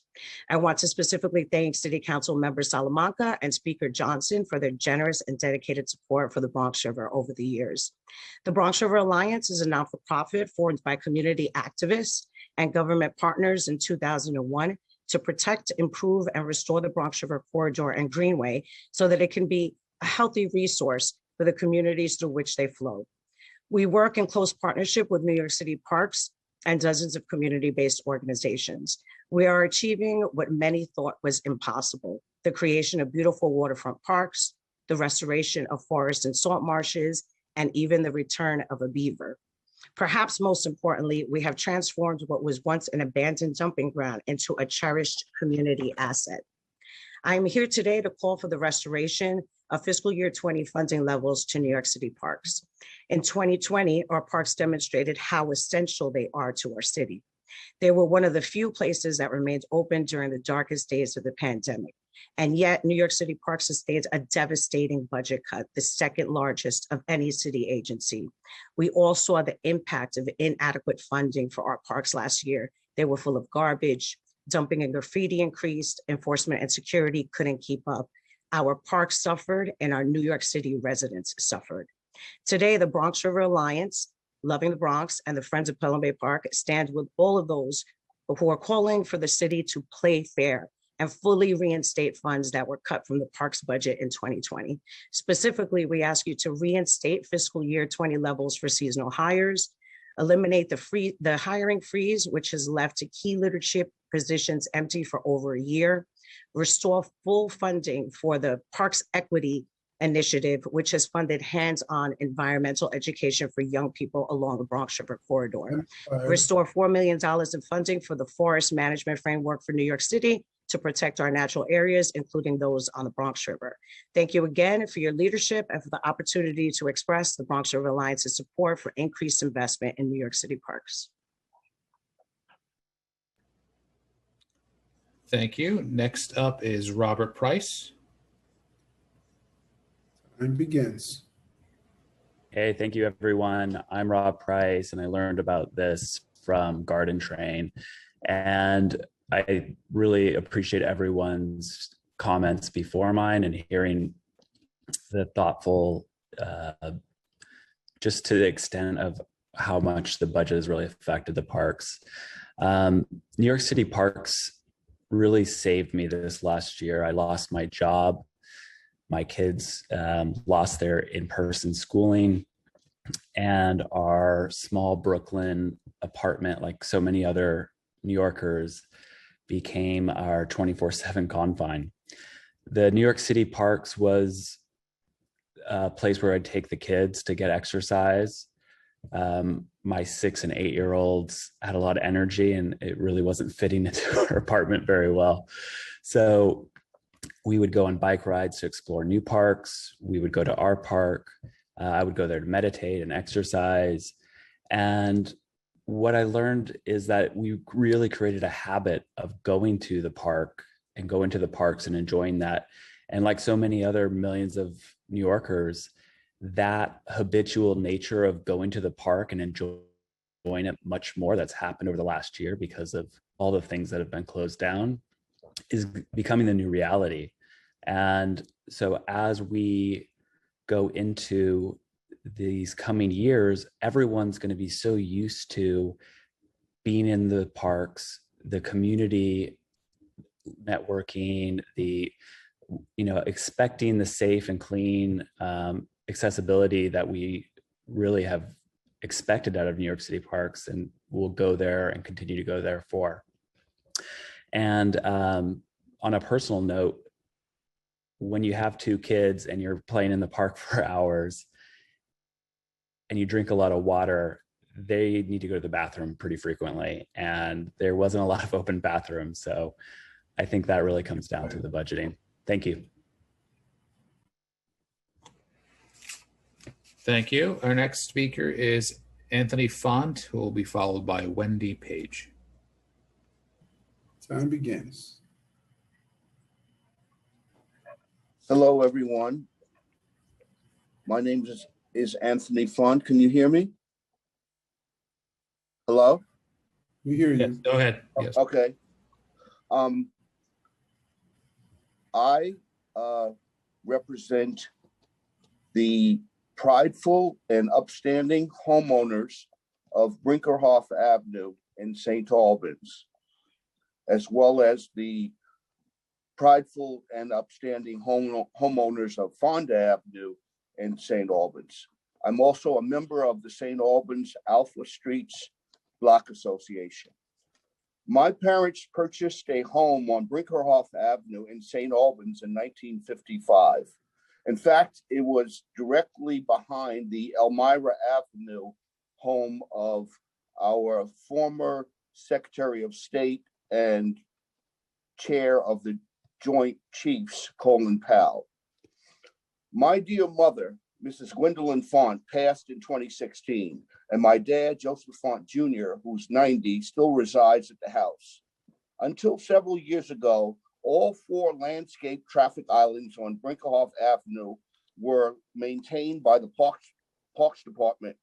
For all of my life, Parks Department personnel, vehicles, and equipment provided substandard care to these 4 traffic islands, with the exception of the satisfactory upkeep they received during Mayor Dinkins's administration and the meticulous servicing they got during the quality of life emphasis in Giuliani's first term. Parks even posted Green Street signage bearing its leaf logo on the islands in roughly the late 80s, early 90s. About 3 years ago, Parks began to claim that it was and had been cutting the block's 3 rectangular islands which lie between Liberty Avenue and Hannibal Street, as a courtesy to the DOT. At that time, it reportedly said that it only had jurisdiction over the triangular island that sits between Hannibal Street and Mayville Street. The Parks Department currently claims that it only maintains the triangle as a courtesy now. I have been Please finish up. I have been literally calling for decent upkeep and have been physically providing care for the island since the late 70s. For example, calls to Parks offices for service, complaints waged to the Borough President's office, 311 complaints for overgrown grass and weeds, as well as illegal dumping and parking. Complaints brought to current Councilman Danique Miller's office, as well as those of his predecessors, Comrie and Spigner. Personally mowing and trimming along with other residents during the late 70s and 80s, as well as personally planting and nurturing trees on them, continuing to rid them of litter during that time and on an ongoing basis up until the present, respectively. Therefore, the homeowners of Brinkerhoff and Fonda Avenue require Please finish up. I'm right. Therefore, the homeowners of Brinkerhoff and Fonda Avenue require new and substantial curbing. Never in the 66 years that my property tax paying family and other longtime homeowners have been residing there has any curbing maintenance or curbing restoration been performed. The Fonda Avenue side's curbing is non-existent. The terrain is level with the road. On the Brinkerhoff Avenue and Mayville Street perimeters, only remnants of the curbing remain. This condition has caused soil erosion. The land soil needs replenishment and grass seeding. We also call for the plentiful planting of trees on the island's barren areas, preferably blue spruce and pine. And finally, regular maintenance of all 4 islands, mowing, tractor service, the trimming of all areas surrounding trees and bushes is adamantly called for at least every fortnight or 3 weeks, from spring to fall. I and many of my fellow St. Albans property owners thank Chairman Koo and all of the committee for your service. Thank you. Thank you. Our next and last registered speaker is Wendy Page. And begins.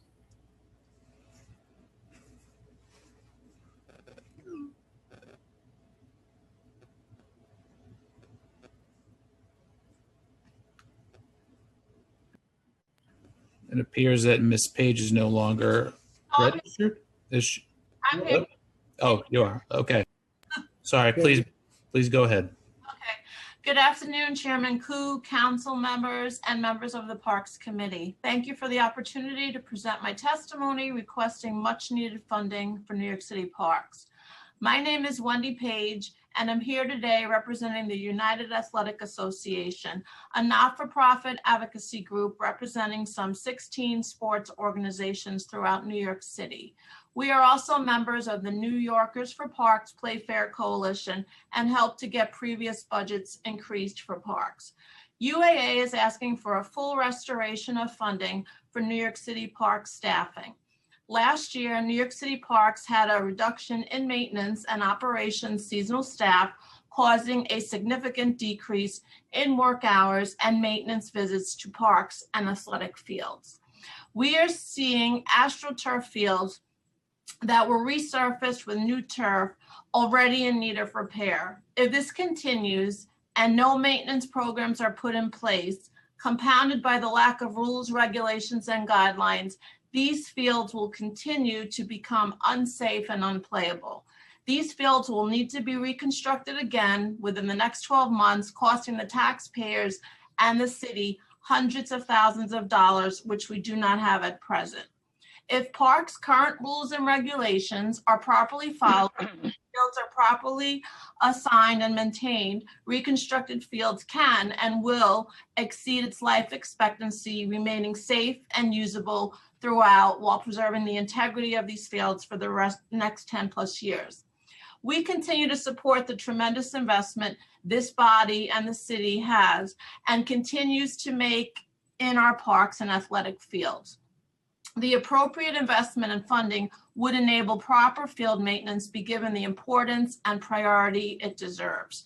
In closing, we agree with Councilmember Holden. We need an independent investigation. The investigation is not just to find out what we already know, but what we don't know. We need to know that those making decisions are adhering to the very same laws that the council enacted and expect the rest of us to follow. It's our right to know that the city and its agencies are playing by the rules put in place to protect us from abuse of power, lack of transparency, and accountability. And that really is what the investigation would need to be about. Thank you so much for your time. Thank you very much. And we have one last speaker who's calling in. I believe it's Roxanne Delgado. Time begins.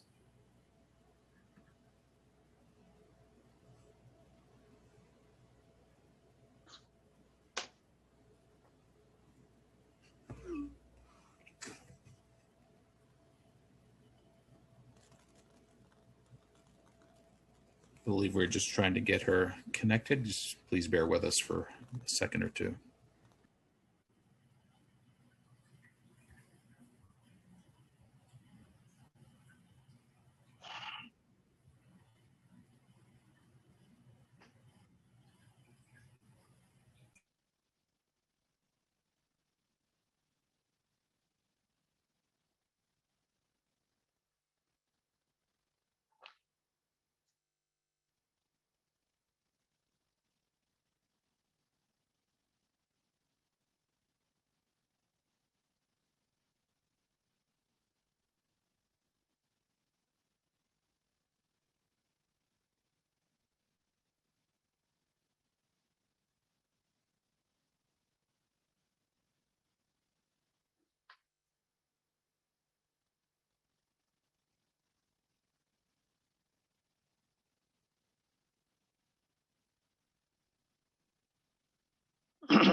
Hello, Ms. Delgado, are you able to speak or hear us?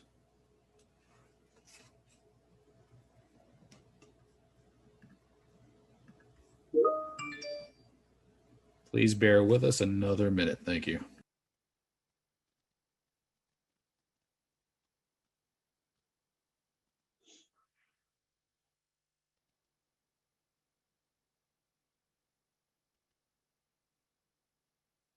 Hello?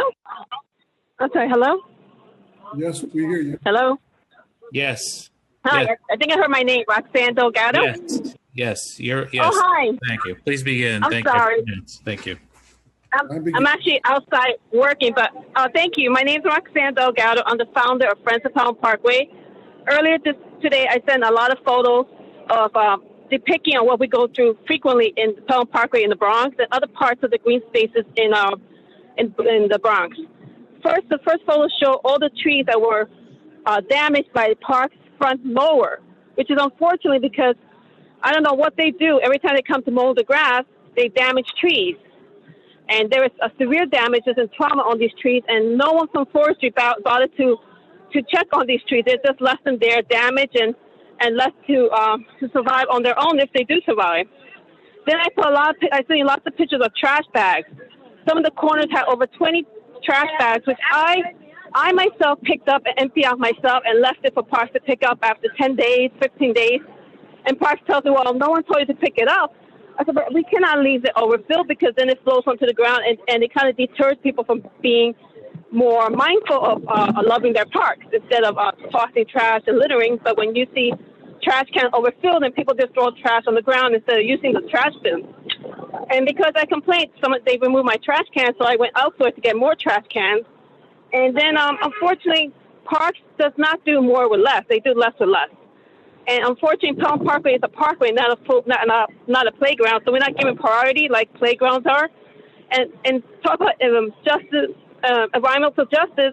A lot of the resources are reallocated to other bigger parks or playgrounds, and Pelham Parkway and other green spaces, including street trees and green streets, are left to their own accord. And therefore, as last year, from June to late October, we did weekly cleanups. And mind you, I'm not a nonprofit. I don't collect donations. I'm not making any money out of this, but I did it because our park was left to its own accord and let it die and let it be neglected. And I said, we're not going to allow this parkway to deteriorate because we spent 3 years of our heart and sweat to keep this park clean, and now the park department walks away from it. And unfortunately, we have a park manager, Matthew Dorian, who doesn't seem to have any community mindfulness towards the residents or the volunteers, who seem to just want to put rosy reports to elevate himself in the corporate ladder and Parks Agency. And he says what they want to hear, that everything's fine and dandy, and it's not. And talking about, we need more funding, but you have to look into oversight, because when they do receive funding, it never reaches to certain parts of the Bronx. We're left to care for our own park through maintenance and emptying out trash cans. And unfortunately, just recently, about 7 weeks ago, I actually picked up a needle and I pricked myself, so I had to get tested, and I have to get retested in 2 weeks again. So I shouldn't have to go through this because the agency doesn't care for the parkway, or the manager decides to neglect the parkway and focus on bigger parks because maybe to elevate himself in the corporate ladder, Matthew Dorian. You know, we've been going through a lot because last year we were told we could not hold cleanup to more than 20 volunteers, but yet we have big parties with over 45 people with no face masks, drinking, barbecuing, and Park Enforcement didn't do anything. Meanwhile, I'm giving directives. I'm not allowed to hold cleanup for more than 15 people. I mean, it doesn't make sense how Parks is actually hindering the progress we made as volunteers and residents, because we get over 35 volunteers sometimes in our cleanups. And we're not even a nonprofit. We don't have any money, but people are doing it because we hope through outreach for people to appreciate the beauty of nature and of trees. But unfortunately, we have a lot of environmental injustice in our area because of the park manager. Just recently, he did a tree planting plan where he's planting trees everywhere but where we are, because where we're located is NYCHA, but he's planting the trees near the homeowners, near Jacoby Hospital, but not where NYCHA exists, and I happen to live right next to NYCHA, so this impacts me directly with no public input, which is environmental injustice, because environment just means that the community can participate in the decision-making. I'm sorry, what? I said, please wrap up. Okay, I'll end up with 2 sentences. Thank you. You're over the time limit already. Okay, so my last sentence is environmental justice is when the city agencies refuses to give opportunity to the community to have impact on decisions that impact them directly. So thank you for your time, and have a good weekend. Okay, thank you for your suggestions. Yeah. Thank you. Thank you very much. And I believe that was our last speaker for this hearing. So I will turn it back to Chair Koo to offer some closing remarks and to adjourn this hearing. Thank you, Chris. You've done a good job. Yeah. Thank you to the Parks Department and their staff and everyone who took the time to speak today. It is clear from today's testimony that parks have really become our everything, and that investing in our parks is an investment in our residents and our city's recovery. I look forward to continuing to work with everyone to ensure that the city's public parks and robust parks programming have the funding they need in this budget and all the future budgets. Thank you again to Monica, Chima, Chris, Patrick, Stephanie Rules, and the entire finance division.